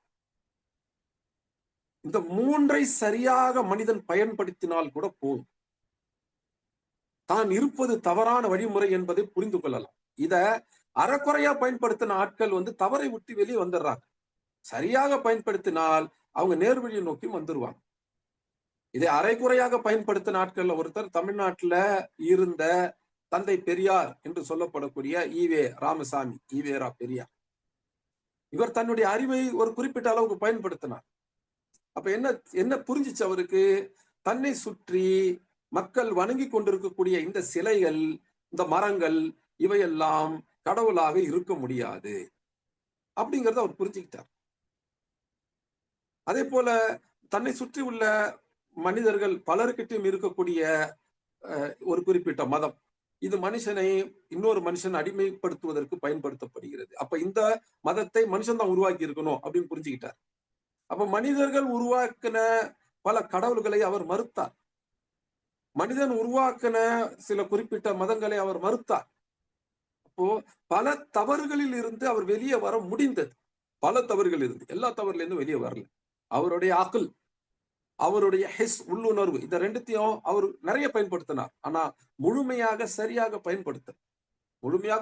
பயன்படுத்தி இருந்தால் அவர் தன்னுடைய இயற்கை மதமான அல் ஃபித்ராவுக்கு உகந்த மதமான இஸ்லாமை அவர் ஏற்றுக்கொண்டிருந்திருப்பார். முகமது நபி ஸல்லல்லாஹு அலைஹி வஸல்லம் அவர்களை தன்னுடைய வாழ்க்கையின் வழிகாட்டியாகும் அல்லாஹ் இறக்கி வைத்த அந்த குர்ஆனை தன்னுடைய வாழ்க்கை வழிகாட்டு நூலாகவும் ஏற்றுக்கொண்டிருப்பார். அதை அரைக்குறையா பயன்படுத்தினதிலேயே என்ன நடக்குது? தன்னை சுற்றி உள்ள மக்கள் எதையெல்லாம் வணங்கிட்டு இருக்காங்களோ அவையெல்லாம் கடவுளாக இருக்க முடியாது அப்படிங்கிற முடிவு வர்ற. ஒருத்தர் தன்னுடைய அல் ஃபித்ரா, இயற்கை தன்மையை பயன்படுத்தலாம், அல்லது தன்னுடைய உள் உணர்வு அல் ஹிஸ், அதுதான் அந்த 5 அறிதல், அவற்றை பயன்படுத்தலாம், அல்லது தன்னுடைய அக்ல், தன்னுடைய அந்த அறிவு, அதை பயன்படுத்தலாம். இந்த 3த்தையுமே ஒருத்தர் சேர்த்து பயன்படுத்தினார், இந்த 3த்தையும் கெட விடாமல் வைத்திருந்து அதை பயன்படுத்தினார் அப்படின்னா அவர் இஸ்லாமை நோக்கி இயல்பாகவே வந்துவிடும். யாருக்கு இந்த மூன்றும் சரியாக இயங்குகிறதும் ஒருத்தருடைய ஃபித்ரா பெரிய அளவுல கெட்டு போகல, அல்லது அது ஓரளவுக்கு கெட்டு போயிருந்தாலும் தன்னுடைய அறிவை கொண்டு அவர் தன்னுடைய ஃபித்ராவை இயற்கை தன்மை மீட்டெடுக்கிறார். தன்னுடைய உணர்வுகள் 5 அறிவுகளை கொண்டு, அந்த உள்ளுணர்வை கொண்டு அவர் உணர்ந்து பார்க்கிறார். அறிவை கொண்டு யோசிச்சு பார்க்கறதுக்கு வேற, இந்த 5 அறிவுகளை கொண்டு உணர்தலே வேற. அப்ப இந்த உள்ளுணர்வு, அதுதான் ஹிஸ், இந்த 5 வகையான அறிதல்கள், அதை கொண்டும் அவர் உணர்ந்து பார்க்கிறார். தன்னுடைய புத்தியை கொண்டு யோசித்து பார்க்கிறார். யோசித்து பார்த்து தன்னுடைய ஃபித்ராவை மீட்டெடுக்கிறார். அப்ப அவர் என்ன ஆவாரு? தன்னுடைய ஃபித்ராவுக்குரிய மார்க்கம் எது என்பதை தேட ஆரம்பிப்பார். அந்த நேரத்தில் அவருக்கு முன்னால் அந்த மார்க்கம் கொண்டு செல்லப்பட்டால் வேகமாக அவரே அந்த மார்க்கத்துக்குள்ள நுழைந்து விடுவார். இன்றைக்கு தாவா செய்யக்கூடியவர்கள் கவனம் செலுத்த வேண்டியது இந்த விஷயத்துல. மனிதனுக்கு அந்நியமான புதிய ஒரு விஷயத்தை நம்ம கொண்டு போய் அறிமுகப்படுத்தல. இஸ்லாம்ங்கிறது எந்த ஒரு மனிதனுக்கும் புதியது அல்ல, அந்நியமானது அல்ல. அது ஒரு ஃபாரின் விஷயம் கிடையாது. அது நேச்சுரலான விஷயம், மனிதனுக்கு இயல்பானது. அவனுடைய ஃபித்ராவிலே அதுதான் இருக்கு. அந்த ஃபித்ராவில நிறைய விஷயங்களை போட்டு மூடி வச்சிருக்கிறாங்க. அந்த மூடி வச்சிருக்கிற விஷயங்கள் எல்லாம் நகர்த்திட்டாலே, அது அந்த இடம் சுத்தமானாலே ஃபித்ரா வெளியே வந்துடும். இஸ்லாமை அவங்க வெளியில இருந்தெல்லாம் உள்வாங்கிக்க தேவையில்லை. அவங்களுக்கு உள்ளேயே இஸ்லாமுடைய அடிப்படைகள் இருக்கின்றன. அல் ஃபித்ரா இருக்குது. ஆஹா, இந்த ஃபித்ராவுக்குரிய மார்க்கம் தானே இஸ்லாம் என்று அவர்களாக அதை எடுத்துக்கொள்வார்கள். இப்ப தாவா செய்யறவங்க தாவாவை போட்டு ரொம்ப காம்ப்ளிகேட் பண்ணிக்கிறாங்க. ஏதோ மனிதனுக்கு அறிமுகமே இல்லாத ஒரு அந்நியமான ஒரு விஷயத்தை, புதியதான ஒரு விஷயத்தை மனிதன் முன்னாடி கொண்டு போய் வைக்கிறது மாதிரி ரொம்ப சிரமப்பட்டு தாவா செய்யறாங்க. ஆனால் தாவா என்பது மிக எளிமையானது, ஈஸியானதுன்னு நான் சொல்லல, இலகுவானது சுலபமானதுன்னு சொல்லல, எளிமையானது, சிம்பிளானது. ரொம்ப போட்டு குழப்பிக்க தேவையில்லை. ரொம்ப எளிமையானது. இஸ்லாம் எளிமையானது. ஏன்னா மனிதனுக்குள்ளேயே இஸ்லாமுடைய அடிப்படைகள் இருக்கின்றன. அல் ஃபித்ரா இருக்குது. அதே போல மனிதனுடைய உள்ளுணர்வு அல் ஹிஸ் இருக்குது. அந்த 5 வகையான அறிதல்கள்.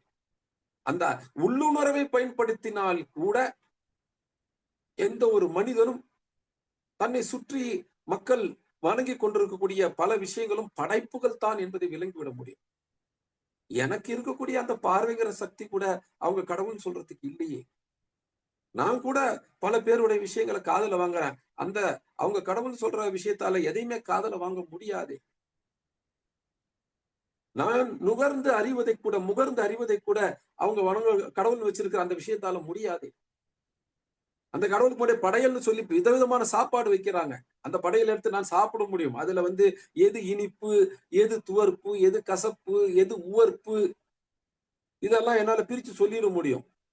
ஆனா இவங்க கடவுள்னு சொல்லி அதுக்கு முன்னாடி இவ்வளவு உணவுகளை வச்சிருக்கிறாங்க. அந்த எந்த ஒரு உணவையும் அந்த கடவுளால சாப்பிட முடியும். அப்ப அது கடவுளே அல்ல என்று உணர்வுகளை பயன்படுத்தினாலே கூட, உள் உணர்வு என்று இருக்கக்கூடிய இந்த 5 விஷயங்களை பயன்படுத்தினாலே கூட ஒரு மனிதனால் சொல்லிவிட முடியும். இதையெல்லாம் தாண்டி மனிதனுடைய சிறப்பு அம்சமாக அல்லாஹ் சுப்ஹானஹு வ தஆலா வைச்சிருக்கிறது இந்த அல் அக்ல். இந்த அக்ல் அப்படிங்கறத பத்தி பின்னாடி இன்னொரு ஆயத்துல வரும். அப்போ நம்ம விரிவாக பார்ப்போம் இன்ஷா அல்லாஹ். இப்போதைக்கு அக்ல்ங்கிறது மனிதனுக்கு சிறப்பாக அல்லாஹ் கொடுத்திருக்கக்கூடிய ஒரு அறிவு அப்படிங்கறது ஞாபகத்தில் வச்சுங்க. இந்த அறிவை பயன்படுத்தினால் கூட பகுத்து அறிந்து பார்த்து விடலாம். இது சரி, இது தவறு, இது ஒழுக்கம், இது ஒழுக்க கேடு, இது இறைவனாக இருக்க முடியாது, இது இறைவனுடைய தன்மை அல்ல, இது இறை தன்மை அப்படிங்கிறதுல ஓரளவுக்கு வந்துட முடியும். ஆனா இறைவனை பற்றி முழுசா தெரியணும்னா அந்த அறிவு பத்தாது. இறைவனை பற்றி முழுசா தெரியணும்னா இறைவனே சொல்லணும்.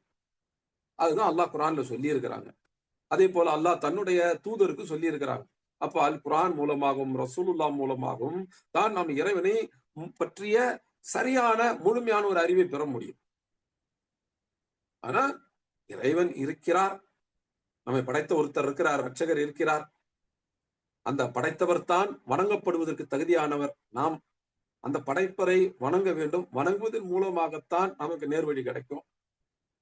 அந்த படைப்பாளர் தான் யார் என்பதை அறிமுகப்படுத்தும் விதமாக, தான் எப்படி வணங்கப்பட வேண்டும் என்பதை அறிமுகப்படுத்தும் விதமாக ஒரு வேத நூலை இறக்கி இருக்கணும். அதை ஒரு மனிதராக இருக்கக்கூடிய தூதர் மூலமாகத்தான் இறக்கி இருக்கணும் என்பதை எல்லாம் மனிதன் தன்னுடைய அறிவை கொண்டு யோசித்தாலே புரிந்து கொள்ள முடியும்.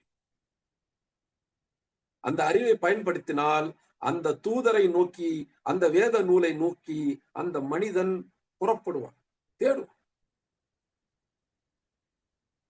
இங்கேதான் தாவா செய்யக்கூடியவங்க கவனிக்கணும்.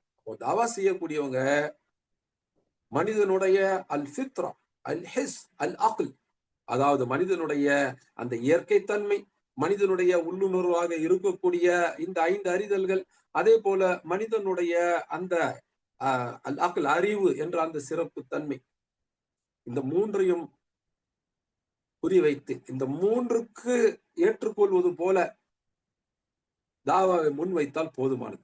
அப்படின்னா நம்ம அறிவை பயங்கரமா யூஸ் பண்ணணும்னு இல்லை. தாவா எப்படி செய்யணும், என்ன விதமான வாதங்கள் முன்வைக்கப்படணும் அப்படிங்கிறது குர்ஆனிலேயே தெளிவா இருக்கு. அதை நபி ஸல்லல்லாஹு அலைஹி வஸல்லம் தெளிவாக செய்தும் காண்பித்திருக்கிறார். அது குர்ஆன் சுன்னா அடிப்படையில அங்கே என்ன தாவா இருக்கோ, என்ன தாவா முறைமை இருக்கோ, அது அப்படியே எடுத்து தாவா செய்தால் மனிதனுடைய அந்த அல் ஃபித்ராவை நோக்கி அது மிக வேகமாக சென்றடையும். மனிதனுடைய அந்த அல் ஹிஸ், அந்த உள் உணர்வுக்கு அது மிக ஆழமாக கொண்டு போய் தொடும். மனிதனுடைய அறிவை அது மிக சரியாக சென்றடையும். குர்ஆன் சுன்னா என்பது மனிதனுடைய இந்த 3 விஷயங்கள், உள்ளிருக்கக்கூடிய 3 வழிகாட்டு விஷயங்களோடு நேரடியாக போய் சேரக்கூடிய தாவால நம்ம அதில் கவனம் செலுத்தும். சரி, இப்ப இது எதுக்கு சொன்னேன்? குஃப்ருங்கிற வார்த்தைக்கு அர்த்தத்துக்காக சொன்னேன். குஃப்ர் அப்படிங்கிறது என்ன? குஃப்ருங்கிற வார்த்தை குர்ஆன் இறக்கப்படுறதுக்கு முன்னாடி என்ன பொருள்ல பயன்படுத்தப்பட்டது என்று சொன்னேன்.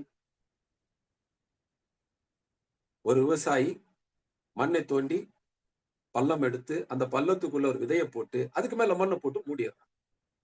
அப்ப விதையை மூடி மறைத்தல், இதற்குத்தான் குஃப்ர் அப்படின்னு பேர். இதை செய்யறவங்களுக்கு தான் காஃபிர் அப்படின்னு பேர். எப்படி விதையை மூடி மறைச்சிடுறாங்களோ அதே போல மனிதனுக்கு உள்ளே இருக்கக்கூடிய அந்த ஃபித்ராவை மூடி மறைச்சிடுறாங்க. அவனுடைய அறிவுக்கு, அவனுடைய உள்ளுணர்வுக்கு, அவனுடைய இயற்கை தன்மைக்கு எல்லாத்துக்குமே தெரியும் தான் செய்து கொண்டிருப்பது தவறு, தன்னை படைத்த அந்த ரட்சகனை வணங்கல, தான் வணங்கி கொண்டிருப்பதெல்லாம் படைப்பு அப்படிங்கிறதுக்கான அத்தாட்சிகள் அவனுடைய அறிவே கொடுக்கும், அவனுடைய உள்ளுணர்வே கொடுக்கும், அவனுடைய இயற்கை தன்மையே கொடுக்கும். ஆனா அது எல்லாத்தையும் மூடி மறைச்சிரும்.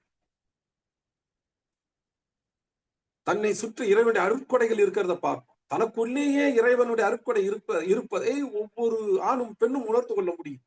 தன்னுடைய உடல் இயங்கும் தன்மையே ஒரு பெரும் அற்புதம். கடவுள் அற்புதம் பண்ணுவாருங்கல்ல, ஏதாவது அற்புதத்தை காட்டு அப்படின்னு ஆக்ரோஷமா சவால் விடுறாங்க இல்லையா? ஓ, கண்ணாடி முன்னாடி நில், நீயே இறைவனுடைய ஒரு பெரும் அற்புதம் தான். இந்த மனித உடல் எப்படியெல்லாம் இயங்குதுங்கிறத விரிவா படிச்சு பாருங்க. இதை விட உங்களுக்கு வேறு அற்புதங்கள் தேவையப்படாது. மற்ற அற்புதம் எல்லாம் வேற யாரோ பார்த்திருப்பாங்க, வேற யாரோ காலகட்டத்துல நடந்திருக்கும். ஆனால் நம்முடைய உடல், அந்த உடல் இயங்கும் தன்மை, நம்ம உடம்புக்குள்ள இருக்கிற ஒவ்வொரு சிஸ்டம் இயங்குது பாருங்க, ஒண்ணுமே ஒரு அற்புதம் தான். நம்ம பார்க்கறதே ஒரு அற்புதம் தான், நம்ம கேட்கறதே ஒரு அற்புதம் தான். அவ்வளவு துல்லியமான நுணுக்கமான விஷயங்கள் ஒன்றோடு ஒன்று இணைந்து செயல்படுகின்றன. எப்படி இதெல்லாம் இணைந்து செயல்பட்டுச்சு? யாரை இதெல்லாம் இணைந்து செயல்பட சொன்னாங்க?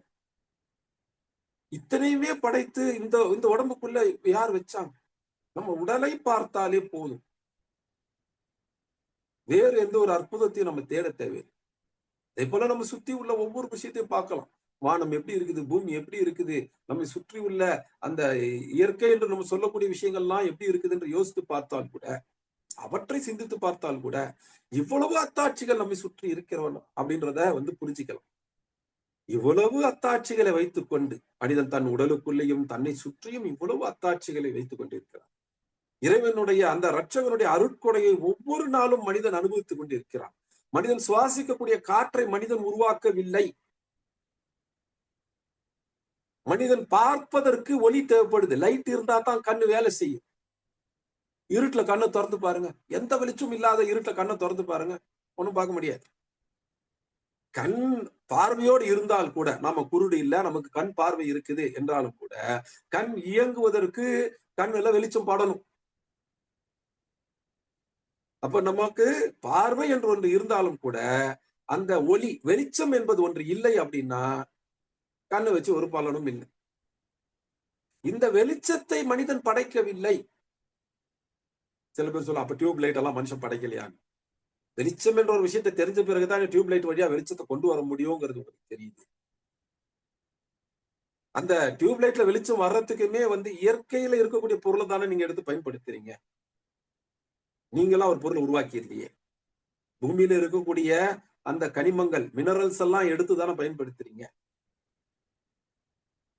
அப்ப அதை நீங்க படைக்கவே இல்லையே. வெளிச்சம் வர்றதுக்கான விஷயங்களும் கூட இறைவன் உங்களுக்கு ஏற்கனவே கொடுத்த விஷயங்கள்ல இருந்து தான் நீங்க கொண்டு வரீங்க. இப்ப இறைவன் படைத்த விஷயத்தை எடுத்து நாம் பயன்படுத்தித்தான் வெளிச்சத்தை கொண்டு வரும். இயற்கையாகவே வெளிச்சம் இருக்குன்னு சொல்றீங்க. சூரியனுடைய வெளிச்சம் அது மனுஷன் படைக்கல. அந்த சூரிய வெளிச்சம் பட்டுதான் கண்ணு பாக்குது. இப்ப கண் இயங்குவதற்கு சூரிய வெளிச்சம் அப்படிங்கிறது ஒரு தேவை இருக்கு. அதை பார்த்து கண் இயங்குதுங்கிறப்போ அந்த வெளிச்சத்தை மனுஷன் படைக்கல. மனுஷன் சுவாசிக்கக்கூடிய காற்றை மனிதன் படைக்கவில்லை. இப்ப நாங்க லேப்ல கொண்டு வந்துருவோம். ஆக்சிஜனை நாங்க கொண்டு வந்துரும். ஆக்சிஜன் ஏற்கனவே இருக்குது. நீங்க புதுசாலாம் ஒரு கேஸை படைக்கல. ஏற்கனவே மனுஷன் ஆக்சிஜனை சுவாசிச்சுக்கிட்டு இருந்தான். நாங்க இப்ப மனுஷனை ஹைட்ரஜனை மட்டுமே சுவாசிக்கக்கூடிய ஒரு படைப்பாக ஆக்கிட்டோம் அப்படின்னு கூட உங்களால சொல்ல முடியாது இல்லையா? இதுல கொடுமை என்னன்னா, இறைவனை தங்களால் ஏற்றுக்கொள்ள முடியல. ஈகோ தடுக்குது. சுத்தி இருக்கிற படைப்பெல்லாம் இறைவன் இல்லைன்னு சொல்லியாச்சு. எல்லாத்தையும் இல்ல, நிறைய விஷயங்கள். இந்த சிலை இறைவன் இல்லை அப்படின்லாம் சொல்லியாச்சு. ஆனா உண்மையான இறைவனுடைய அத்தாட்சிகளை பார்க்கும் பொழுது இறைவனுடைய தன்மை புரிய ஆரம்பிக்குது. ஆனாலும் பிடிவாதமாக அப்பெல்லாம் கிடையாது, நான் இறைவனை மறுத்தே தீர்வுன்னு சொல்லக்கூடிய என்ன பண்றாங்க, குறிப்பா கடந்த சில வருடங்களாக இயற்கை அப்படின்னு ஒண்ணு இருக்குது. இயற்கை இதை செய்யுது, இயற்கை அதை செய்யுது, இயற்கை பழி வாங்குது, இயற்கை கற்றுக் கொடுக்குது, இயற்கை ஞாபகத்துல வச்சுக்கோ அப்படின்லாம் பேசுறாங்க. இயற்கைன்னு ஒண்ணு தனியா இல்ல. இயற்கைங்கிறத இறைவன் படைச்சதுதான். நம்ம சுத்தி பாக்குற எல்லாமே இறைவனுடைய படைப்பு தான். அப்போ இந்த காஃபிர் அப்படின்னு சொல்லப்படக்கூடியவங்க யார்? இறைவன் என்று ஒருத்தவங்க இருக்கிறாங்க. அவங்கதான் தனக்கு தேவையானது எல்லாத்தையும் கொடுத்துக்கிட்டு வர்றாங்க என்பதை தனக்கு உள்ளே இருக்கக்கூடிய அந்த இயற்கை தன்மை அல் ஃபித்ராவை வச்சே அவங்க உணர்ந்து கொள்ள முடியும். அது இல்லாம அந்த 5 அறிவுகளை கொண்டு 5 வகையான உணர்தல்களை கொண்டு உணர்ந்து கொள்ள முடியும். அது இல்லாம மனிதனுக்குள்ள அறிவை கொண்டு அவங்க அறிந்து கொள்ள முடியும். தன்னை சுற்றி உள்ள விஷயங்களை தன்னுடைய 5 அறிவை கொண்டு பார்த்தாலும் சரி, 6வது அறிவை கொண்டு யோசித்தாலும் சரி, இதெல்லாம் இறைவனுடைய அத்தாட்சிகள் என்பதை உணர்ந்து கொள்ள முடியும். இவ்வளவையும் தெரிஞ்ச பிறகும் தன்னை படைத்த அந்த ரட்சகனை ரப்பை வணங்க வேண்டும் என்ற நிலைக்கு நகரல. அப்ப என்ன செய்யறாங்க? அந்த ஃபித்ராவையும் மூடி புதைச்சிடுறாங்க, இயற்கை தன்மையும் மூடி புதைச்சிடுறாங்க. அந்த 5 அறிதல்கள் மூலமாக கிடைத்த அந்த அறிதலையும் மூடி புதைச்சிடுறாங்க, மூடி புதைச்சிடுறாங்க. அதே போல அவனுடைய புத்தியை பயன்படுத்தி சுற்றி உள்ள இறைவனுடைய அருட்கொடைகள் எல்லாம் உணர்ந்தாலும் கூட அதற்கு நன்றியோடு இருக்கணும், அந்த இறைவனை வணங்கணும் அப்படிங்கிற அந்த தன்மையும் மூடி மறைச்சிடறான். அதனாலதான் இதற்கு குஃபுர் அப்படின்னு பேர். குஃபுருங்கிறது திரையிடுதல், மூடி மறைத்தல் அப்படின்னு அர்த்தம். மனுஷனுக்குள்ள இருக்கிற அத்தனை வழிகாட்டுதல் இருந்தும் அதையெல்லாம் மூடி மறைச்சாச்சு. அதற்கு பிறகு அவன் சுத்தி இருக்கிறதெல்லாம் பார்த்தாலும் கூட தன்னுடைய அல் ஹிஸ் அல் அக்ல், தன்னுடைய அந்த 5 வகையான அந்த உணர்தல் அறிதல்கள் அவற்றை கொண்டும் 6வது அறிவான புத்தியை கொண்டும் கூட தன்னை சுற்றியுள்ள அத்தனை விஷயங்களும் பார்த்தும் அவன் இதை உணர்ந்துடுறான், புரிஞ்சுக்கிறான். ஆனால் ஏற்றுக்கொள்வதில்லை. அப்ப அவனுக்கு இவ்வளவு விஷயங்கள் தெரிந்தும் இறைவனை வணங்காமல் அதை தன்னுடைய நிராகரிப்பு என்ற திரையை கொண்டு மூடி வைக்கிறான். அப்ப அவங்களுக்கு தான் காஃபிர் அப்படின்னு பேர். அப்ப சில பேர் சொல்லுவாங்க, அவங்களுக்கு இன்னும் இஸ்லாமுடைய செய்தியே போய் சேரல, அதுக்குள்ள அவங்கள காஃபிர்னு சொல்லலாமா அப்படின்வாங்க. அதுதான் சொல்றேன், இஸ்லாம்ங்கிறது ஒரு புது செய்தி அல்ல. இஸ்லாம் என்பது மனிதனுக்கு வெளியிலிருந்து வரக்கூடிய ஒரு புதிய விஷயம் அல்ல, மனிதனுக்கு அந்நியமானது அல்ல, மனிதனுக்கு உள்ளேயே இருப்பது. மனிதனை படைக்கும் போதே இறைவன் அந்த இறைவனை உணருமாறு, அந்த இறைவனை மட்டுமே வணங்க வேண்டும் என்ற உணர்வோடு தான் படைத்திருக்கிறார்கள். மனிதனோட டிஃபால்ட் செட்டிங்கே இறைவனை உணருதலும் அந்த இறைவனை மட்டுமே வணங்க வேண்டும் என்ற அந்த சார்பு தன்மையும் தான். அப்ப மனுஷனுக்கு அந்த இஸ்லாமுடைய அடிப்படைங்கிறது அந்நியமானது அல்ல. இஸ்லாமுடைய சரியான வடிவம் வேண்டும் என்றால் மனிதனுக்கு போய் சேராமல் இருக்கலாம்.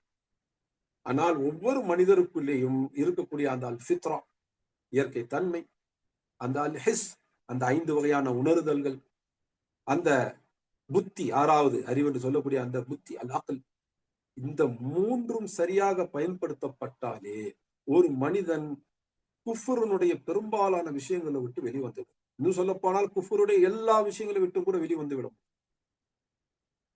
தன்னை படைத்த இறைவன் இருக்கிறாங்க, தன்னை படைத்ததோடு விட்டு இல்ல, தொடர்ந்து ரட்சித்துக் கொண்டு இருக்கிறார்கள் அப்படின்னா அந்த இறைவன் நாம் நம்ம அந்த இறைவனை நம்ம வணங்கணும். அந்த வணக்கத்திற்கு உரியவங்க அவங்க. அந்த இறைவன் நமக்கு வழிகாட்டுவதற்காக, வாழ்க்கை முறை எப்படி வாழணுங்கிறதுக்காக வழிகாட்டுதலை தீனை அனுப்பியிருப்பாங்க. அது ஒரு மனித தூதர் மூலமா தான் அனுப்பியிருப்பாங்க.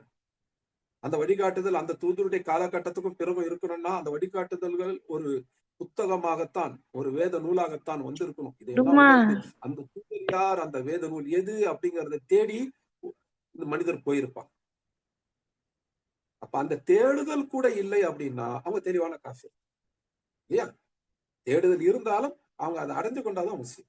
இதுலதான் சில லிபரலிஸ்டுகள், தாராளத்துவவாதிகள், முஸ்லீம்கள்லயே இருக்கக்கூடிய தாராளத்துவவாதிகள்னு சொல்றாங்க. ரொம்ப தாராளமா அவசரப்பட்டு அவர் காஃபிர்னு சொல்லிடாதீங்கன்றாங்க. அப்ப முஸ்லீம்னு சொல்லிடலாமா? இஸ்லாமை ஏற்றுக்கொண்டவர் தான் முஸ்லீம். அவர் இன்னும் இஸ்லாமை ஏற்றுக்கொள்ளல அப்படின்னா எதுல இருக்கிறாரு? குஃபர்ல தான் இருக்கிறார். அப்ப அவருக்கு எப்படி சொல்லணும்? காஃபிர்னு தான் சொல்லணும். ஏனென்றால் சத்தியத்தை அறியக்கூடிய அடிப்படைகள் அவனுக்குள்ளே இருக்கின்றன. ஆனாலும் சத்தியத்தினுடைய சரியான முழுமையான வடிவத்தை தெரிந்து கொள்ளணும் அப்படின்னா அதற்கு அல் குர்ஆனும் முஹம்மது ஸல்லல்லாஹு அலைஹி வஸல்லமுடைய அந்த சுன்னாவும் அவசியம். அப்ப அல்லாஹ் சுப்ஹானஹு வ தஆலா என்ன சொல்றாங்க? வலில்லதீன கஃபரூ பிரப்பிஹிம், யார் காஃபிர்களாக தன்னுடைய ரப்பை பற்றி காஃபிர்களாக இருக்க, யார் தன்னுடைய ரப்பை குஃபுர் செய்கிறார்களோ, தன்னுடைய ரட்சகனை மறைக்கிறார்களோ அவங்களுக்கு என்ன இருக்கு? அதாபு ஜஹன்னம், நரகத்துடைய வேதனை இருக்குது. வபிஸல் மஸீர், அவங்க போய் சேரும் இடங்களில் அதுதான் மிகவும் மோசமானது, இழிவானது, கொடுமையானது. மசீர் அப்படின்னா என்ன? இந்த வார்த்தை குர்ஆன்ல நம்ம பல இடங்கள்ல பார்க்கணும்.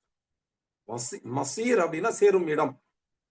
அதாவது ஒரு பயணம் செய்யறோம், அந்த பயணத்துல பல இடங்கள்ல நிற்போம். ஆனா கடைசியா போய் சேரும் இடம் ஒண்ணு இருக்கு பாருங்க. அந்த கடைசியாக போய் சேரும் இடத்துக்குத்தான் மசீர் அப்படின்னு பேர். அப்ப யார் காஃபிராக இந்த உலகத்தில் வாழ்ந்து, இந்த உலகத்துடைய வாழ்க்கையில யார் காஃபிராக வாழ்ந்து காஃபிராவே மரணித்து விடுகின்றாரோ அவர் கடைசியாக போய் சேரும் இடம் நரகம். அப்ப நடுவுல வெவ்வேறு இடங்கள்ல நிப்பார் இல்லையா? நம்முடைய உயிர் இருக்கு, ரூஹ் அப்படின்னு அதுக்கு அரபியில சொல்லுவாங்க. குர்ஆன்ல ஹதீஸ்ல ரூஹ் என்ற வார்த்தை பயன்படுத்தப்படுது. அதுக்கு உயிர் என்று தமிழ்ல சொல்லலாம். ஒரு தாயினுடைய வயிற்றுல ஒரு கரு உருவாகுது. ஆரம்பத்தில் இதுக்கு உயிர் இருக்காது. இது வெறும் சதை கட்டித்தான். அப்புறம் கொஞ்சம் வளர ஆரம்பிக்கும். ஒரு குறிப்பிட்ட அளவு வளர்ந்த பிறகு ரூஹ் அப்படிங்கிறது வரும், உயிர்ங்கிறது வரும். எப்படி வரும்? எங்க இருந்து வரும்? அல்லாஹ் சுப்ஹானஹு வ தஆலா முதல் மனிதராகிய ஆதம் அலைஹிஸ்ஸலாமை படைச்சாங்க. அதற்கு பிறகு கடைசி மனிதர் வரைக்கும் உள்ள எல்லா மனிதர்களுடைய உயிர்களையும் படைத்து விட்டார். இப்ப நம்ம பறக்க போறோம்னா இப்பதான் நம்ம உயிரை படைக்கிறாங்கன்னு அர்த்தம் இல்லை. அல்லாஹ் சுப்ஹானஹு வ தஆலா ஆரம்பத்திலேயே எல்லா மனித உயிர்களையும் படைத்து விட்டார். இது எல்லாம் உயிர்களுடைய உலகம் அப்படின்னு ஒரு இடம் இருக்குது, அங்கே இருக்குது. உயிர்களுடைய உலகம், அரபியில ஆலமுல் அர்வாஹ் அப்படின்னு சொல்லுவாங்க. ரூஹ் என்ற வார்த்தையினுடைய பன்மை அர்வாஹ். ஆலம் அப்படின்னா உலகம். அது உலகம்னா உருண்டையா இருக்குமா, தட்டையா இருக்குமா, இதெல்லாம் நமக்கு தெரியாது. உயிர்கள் எல்லாம் ஒரு இடத்துல இருக்கு, அந்த இடத்துக்கு ஆலமுல் அர்வாஹ் என்று சொல்லப்படுது. அதனால நம்ம அதை அப்படியே சொல்லிடுறோம். எல்லாம் உயிர்களுடைய உலகம் ஆலமுல் அர்வாஹ் இருக்கு. அங்கிருந்து நம்ம என்னைக்கு பிறக்கணும் என்று அல்லாஹ் நாடி இருக்கிறாங்களோ அந்த காலகட்டத்தில் அது வரும். முதல்ல தாயுடைய கருவுல இந்த நேரத்தில் நம்ம நுழையணும்னு அல்லாஹ் நாடி இருப்பாங்க. அப்போ அதன் அடிப்படையில அந்த தாயுடைய கரு ஒரு 120 நாட்கள் முடிகிற நேரத்துல நம்முடைய ரூஹ், அந்த ரூஹனுடைய உலகம், உயிர்களுடைய உலகத்திலிருந்து நம்முடைய ரூஹான அந்த உயிர் அந்த கருவுல சேரும். அதுக்கு பிறகுதான் அது உயிர் உள்ள கருவாக மாறுது. அப்ப உயிருடைய பயணம், உயிர்களுடைய உலகம், அங்கிருந்து தாயுடைய கரு. அதற்கு பிறகு பிரசவ நாள் வருது, பிள்ளை பெறும் நாள் வருது. அப்ப அந்த கருவில் இருந்து பிள்ளை வெளியே வந்துருது. எங்க வருது? இந்த உலகத்திற்கு, துனியாவுக்கு வந்துருது. அப்ப உயிருடைய பயணம், உயிர்களோட உலகம், ஆலமுல் அர்வாஹ் அங்கிருந்து தாயுடைய கரு ரஹம் அங்கே வருது. அப்புறம் அந்த ரஹம் என்ற கருவில் இருந்து உலகத்துக்கு, துனியாவுக்கு வந்துருது. இந்த துனியாவுடைய வாழ்க்கை முடியுது. எப்ப முடியுது? நம்ம உடம்புல இருந்து உயிர் வெளியேறும் போது, மலக்குல் மௌத் வந்து அந்த உயிரை வெளியேற்றும் பொழுது இந்த உடம்பினுடைய வாழ்க்கை முடிஞ்சிருது. இந்த உலகத்துடைய வாழ்க்கை முடிஞ்சிருது. அப்ப உயிர் வந்து அடுத்த நிலைக்கு பயணம் செய்யுது. எங்க? கபருடைய வாழ்க்கை. அது எப்படி இருக்கும்? அது நமக்கு தெரியாது. அது ஒரு திரையிட்டு மறைக்கப்பட்டுருச்சு. பர்சஹ் என்ற ஒரு திரை. பர்சஹ்னாலே திரை தான் அர்த்தம். அது திரையிடப்பட்டு மறைக்கப்பட்டுச்சு. கபருடைய வாழ்க்கை எப்படி இருக்கும்னு நமக்கு தெரியாது. குரான்ல ஒரு சில ஆயத்துகள்லையும், ஹதீசுகள்ல ஒரு சில ஆதாரபூர்வமான ஹதீசுகள்லையும் கபருடைய வாழ்க்கையை பற்றி சில விஷயங்கள் சொல்லப்பட்டிருக்கு. அது வரைக்கும் தான் நமக்கு தெரியும். அது பொதுவாக மறைவான ஒரு விஷயம். அதை பற்றி அல்லாஹ்வுடைய தூதர்கள் என்ன சொன்னாங்களோ அது மட்டும்தான் நமக்கு தெரியும். கபருடைய வாழ்க்கைக்கு பிறகு கியாமத்து நாள், நம்ம எல்லாரையும் தீர்ப்பு கொடுப்பதற்காக, நம்ம எல்லார் மீதும் தீர்ப்பு கொடுப்பதற்காக இறைவன் எல்லாரையும் உயிர் கொடுத்து எழுப்பி நிக்க வைப்பாங்களே, அந்த நிற்கக்கூடிய நாள், கியாமத்து நாள், அது வந்து உயிருடைய பயணத்தினுடைய அடுத்த நிலை. அப்ப உயிர்களுடைய உலகம் ஆலமுல் அர்வாஹ், அங்கிருந்து தாயுடைய கரு ரஹம், அங்கிருந்து இந்த உலகம் துனியா, அங்கிருந்து கபருடைய வாழ்க்கை, அதுதான் பர்சஹ் உடைய வாழ்க்கை, அங்கிருந்து யௌமுல் கியாம நம்ம நிற்கக்கூடிய நாள். அதற்கு பிறகு அல்லாஹ் தீர்ப்பு கொடுத்துட்டா அது ஜன்னஹ் சொர்க்கம், அல்லனா ஜஹன்னம் நரகம். இதுதான் வந்து அந்த உயிர் பயணிக்கக்கூடிய பாதை. இதுல ஒவ்வொரு இடமும் வந்து ஒரு நிக்கிற இடம். ஆலமுல் அர்வாஹ் குறிப்பிட்ட காலம் வரைக்கும் உயிர்களுடைய உலகத்துல அந்த உயிர் நிற்கும். அதற்கு பிறகு தாயுடைய கருவுல ஒரு குறிப்பிட்ட காலம் வரைக்கும் அந்த உயிர் நிற்கும். அதுக்கு பிறகு பயணம் செஞ்சு இந்த துனியாவுல குறிப்பிட்ட காலம் வரைக்கும் அந்த உயிர் இருக்கும்.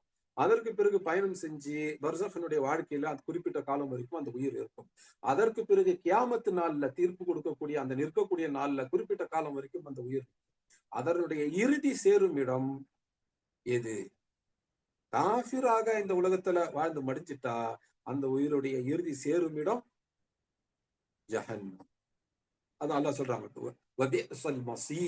அதுதான் இறுதியாக போய் சேரும் இடங்களிலேயே மிகவும் மோசமானது, கெட்டது, கொடுமையானது, இழிவானது. அப்ப இந்த உலகத்துடைய வாழ்க்கையில நாம வந்து நமக்கு கொடுக்கப்பட்ட விஷயங்களை கொண்டு பலன் பெற்றுக்கொள்ளும். நமக்கு கொடுக்கப்பட்ட விஷயங்கள் என்ன? நம்ம வந்து அல் ஃபித்ரா என்ற ஒரு இயற்கை தன்மையோடு தான் படைக்கப்பட்டிருக்கிறோம். நம்மளுடைய ஃபித்ரா எப்படிப்பட்டது? அது ஹனீஃபியாவாகத்தான் இருக்குது. மனிதன் ஹனீஃபாகத்தான் இருக்கிறாங்க. அப்படின்னா என்ன? ஷிர்க்கை விட்டு முற்றிலுமாக விலகி தௌஹீதின் பக்கம் சாயுதல். அதுதான் மனிதனை படைத்த அந்த இயற்கை தன்மை. அல்லாஹ் மனிதனை ஹனீஃபாகத்தான் படைச்சிருக்கிறாங்க. எந்த ஒரு ஆணும் பெண்ணும் ஹனீஃபாகத்தான் இருக்கிறாங்க. அவங்க உயிரே அந்த ஹனீஃபாகத்தான் இருக்குது. அது வந்து பூமிக்கு வந்து பூமியில வளரும் பொழுது தன்னை சுற்றி நிறைய விஷயங்களை பார்க்குது.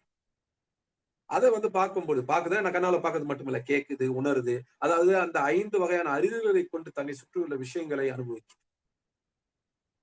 அந்த புத்தி என்று சொல்லக்கூடிய அந்த 6வது அறிவை கொண்டு தன்னை சுற்றியுள்ள விஷயங்களை ஆராய்ந்து பார்க்க, ஆராய்ந்து பார்த்து தனக்கு எது நல்லது, தனக்கு எது பலன் தரக்கூடியது என்பதை தேர்ந்தெடுத்துக் கொள்ளும். இல்லையா? நமக்கு வந்து எது பலன் தருதுன்னு பாக்குறோம். நமக்கு வந்து ஒரு பைக்கோ ஸ்கூட்டரோ இருந்தா ஒரு பலன் இருக்கு. அப்ப என்ன செய்யறோம்? அதை வாங்குறதுக்கு காசு தேவை. அப்ப காசு சம்பாதிக்கிறோம், இல்ல கடன் வாங்குறோம், இல்ல யாராவது நமக்கு கொடுத்ததை பயன்படுத்துறோம். அப்ப நமக்கு பலன் தரக்கூடிய விஷயங்களை செய்வதற்கு என்று நம்முடைய அறிவை பயன்படுத்தும். இந்த சாப்பாடு சாப்பிட்டா சத்தா இருக்கும், இந்த சாப்பாடு சாப்பிட்டா டேஸ்டா சுவையா இருக்கும் அப்படின்றலாம் நமக்கு பலன் படக்கூடிய, நமக்கு மகிழ்வை தரக்கூடிய விஷயங்களை நோக்கி நம்ம போவோம். எதெல்லாம் நமக்கு வந்து கஷ்டத்தை தருதோ, சோகத்தை தருதோ, அந்த விஷயங்கள் எல்லாம் தவிர்த்து கொள்ள பார்க்கும். இல்லையா? அவங்கள்ட்ட போனா நமக்கு வந்து பிரச்சனை, அப்ப அவங்கள தவிர்ப்போம். அந்த இடம் நமக்கு ஒத்து வராது, அந்த இடம் ரொம்ப சூடா இருக்குது, அந்த இடத்துக்கு போக வேண்டாம், இங்க ஏசி போட்டு குளிர்ச்சியா இருக்கு, இந்த இடத்துக்கு போவோம். இந்த மாதிரி மனிதர்கள் பல விஷயங்களை யோசித்து தேர்ந்தெடுத்துக் கொள்கிறார்கள். அல்லது தங்களுடைய அந்த 5 வகையான அறிதல்களை கொண்டு, உணர்வுகளை கொண்டு தேர்ந்தெடுத்துக் கொள்கிறார்கள். அப்ப இதையெல்லாம் வந்து தன்னுடைய மற்ற விஷயங்களுக்கு பயன்படுத்தக்கூடிய மனிதன் தன்னுடைய இயல்பு நிலை, இயற்கை தன்மையான அல் ஃபித்ராவுக்கு பயன்படும். அந்த 5 வகையான அறிதல்கள், 6வது அறிவு, இந்த அல் ஃபித்ரா, இது எல்லாத்தையும் மனிதன் பயன்படுத்தணும். பயன்படுத்தி தனக்கான அந்த வாழ்க்கை முறை, தன்னுடைய ரட்சகன் கொடுத்த வாழ்க்கை முறை எங்க இருக்குன்னு தேடும். அது எங்க இருக்கு? ரட்சகன் அனுப்பிய தூதர், அந்த தூதருக்கு ரட்சகன் இறக்கி வைத்த வேத நூல் அதுலதான் இருக்கு. அந்த தூதர்ல கடைசியாக வந்தது முஹம்மது ஸல்லல்லாஹு அலைஹி வஸல்லம். அவங்களுக்கு பிறகு எந்த ஒரு தூதரும் வரமாட்டார். அந்த கடைசி தூதருக்கு இறக்கி வைக்கப்பட்ட நூல், வேத நூல் தான் அல் குர்ஆன். அதுதான் கடைசி வேத நூல்.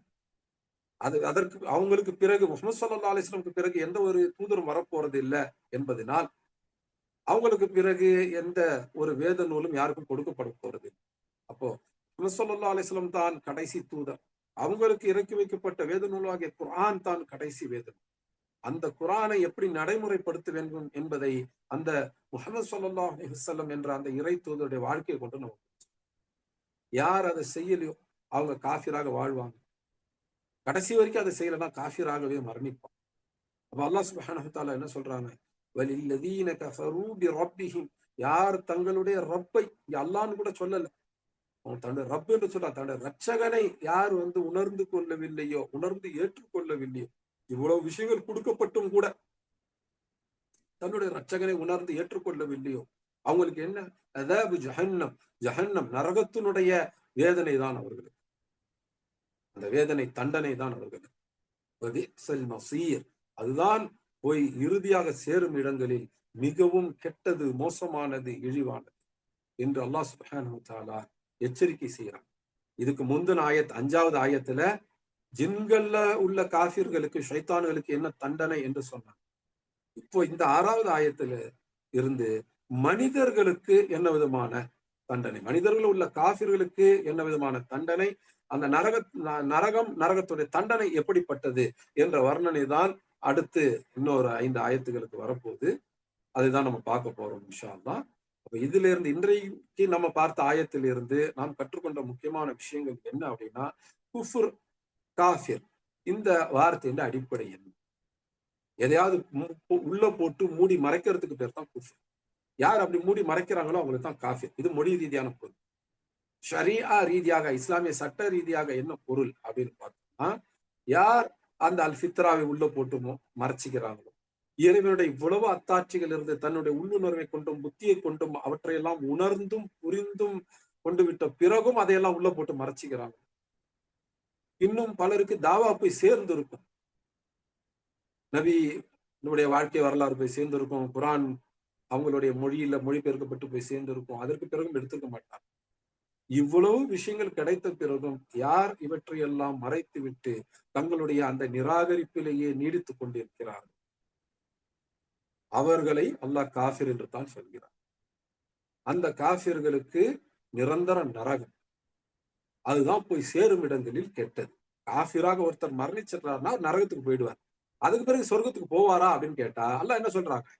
காஃபிர்களுக்கு அதாபு ஜஹன்னம், ஜஹன்னத்தினுடைய தண்டனை, நரகத்துடைய தண்டனை, மஸீர், அதுதான் இறுதியாக போய் சேரும் இடங்களில் கெட்டது.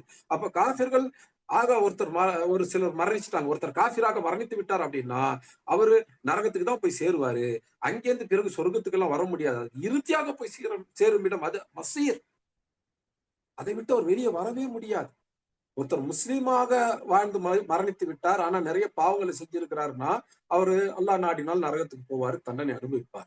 ஆனா அவருக்கு அது மஸீர் கிடையாது, அது இறுதியாக போய் சேரும் இடம்.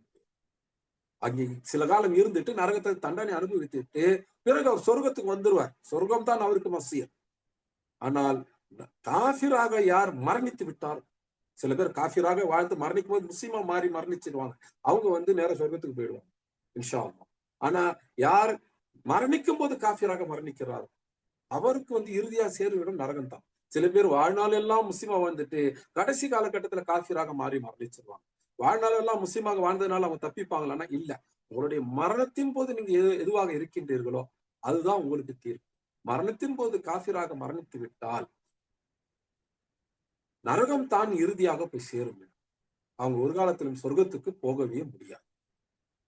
அப்ப மரணத்தின் போது நம்ம காஃபிரா இருக்கக்கூடாது, முஸ்லீமா இருக்கணும் இல்லையா? எப்படி மரணத்தின் போது முஸ்லீமா இருக்கிறது? மரணம் எப்படி வரும், எப்போ வரும்னு தெரிஞ்சா மரணத்தின் அப்போ முஸ்லீமா இருந்துக்கலாம், அப்படிதானே? ஆனா மரணம் எப்போ வரும் நமக்கு தெரியுமா? தெரியாது. எந்த ஒரு மனிதனுக்கும் மரணம் இப்பதான் வரும் அப்படின்னு உறுதியா தெரியாது. சில நேரங்களில் உணரலாம், எனக்கு இந்த நேரத்துல மரணம் வரும்னு, ஆனா உறுதியாலும் சொல்லிட முடியாது. மரணம் எப்போ வரும்ன்றது உறுதியா தெரியாது. அப்ப வாழும் காலம் எல்லாம் முஸ்லீமாக வாழும் முயற்சி எடுத்துக்கொண்டிருந்தார். அந்த நேரத்துல மரணம் வந்துருச்சு அப்படின்னா, மரணிக்கிற நேரத்துல நம்ம முஸ்லீமா மரணிச்சிரும். முஸ்லீமாக வாழ்ந்து கொண்டே இருந்தால், அந்த நேரத்தில் மரணம் வந்தால், மரணிக்கிற நேரத்துல நம்ம முஸ்லீமாகத்தான் இருக்க போறோம். முஸ்லீமா வாழ்ந்துகிட்டே இருந்தா மரணிக்கும் போது முஸ்லீமா இருக்கும். அப்போ ஒவ்வொரு காலத்திலும் அல்லாஹ்வுக்கு கீழ்ப்படிந்து முஸ்லீமாக வாழ்வதற்கான முயற்சியை நாம் எடுக்க வேண்டும். மரணிக்கும் போது முஸ்லீமாகத்தான் மரணிக்க வேண்டும் என்ற அந்த பிரார்த்தனையை துவாவை அல்லாஹ்விடத்தில் செய்து கொண்டிருக்க வேண்டும். அப்படி முஸ்லீமாக வாழ்ந்து முஸ்லீமாக மரணிப்பதற்குரிய பாக்கியத்தை அல்லாஹ் எனக்கும் உங்களுக்கும் நம்முடைய உறவினர் அனைவருக்கும், அண்டை வீட்டார் நண்பர்கள் அனைவருக்கும் தர வேண்டும் என்று அல்லாஹ்விடத்தில் துவா செய்கின்றேன். அந்த நரகத்தினுடைய வேதனையை விட்டும் அல்லாஹ் நம் அனைவரையும் காப்பாற்ற வேண்டும் என்று எனக்காகவும் நம் அனைவருக்காகவும் துவா செய்து இன்றைய இந்த ஆயத்தினுடைய விளக்க உரை இத்துடன் நிறைவு செய்கின்றேன். ஜஸாக்குமுல்லாஹ் ஹைரா. சுப்ஹானக அல்லாஹும்ம பிஹம்திக அஷ்ஹது அன் லா இலாஹ இல்லா அன்த அஸ்தக்ஃபிருக வ அத்தூபு இலைக. اللهم صل وسلم على نبينا وعلى آله وأصحابه أجمعين. الحمد لله رب العالمين. துவா ஒருத்தவங்க செஞ்சிருக்கிறாங்க, அது யார் என்று தெரியல, நம்பர் மட்டும் வருது. அவங்களுடைய துவாவை அல்லாஹ் ஏற்றுக்கொள்ளணும், ஆமீன் என்று சொல்கிறேன். இந்த வகுப்பை நிறைவு செய்கின்றேன். ஜஸாக்குமுல்லாஹ் கைரா. அஸ்ஸலாமு அலைக்கும் வரஹ்மத்துல்லாஹி வபரகாத்துஹு.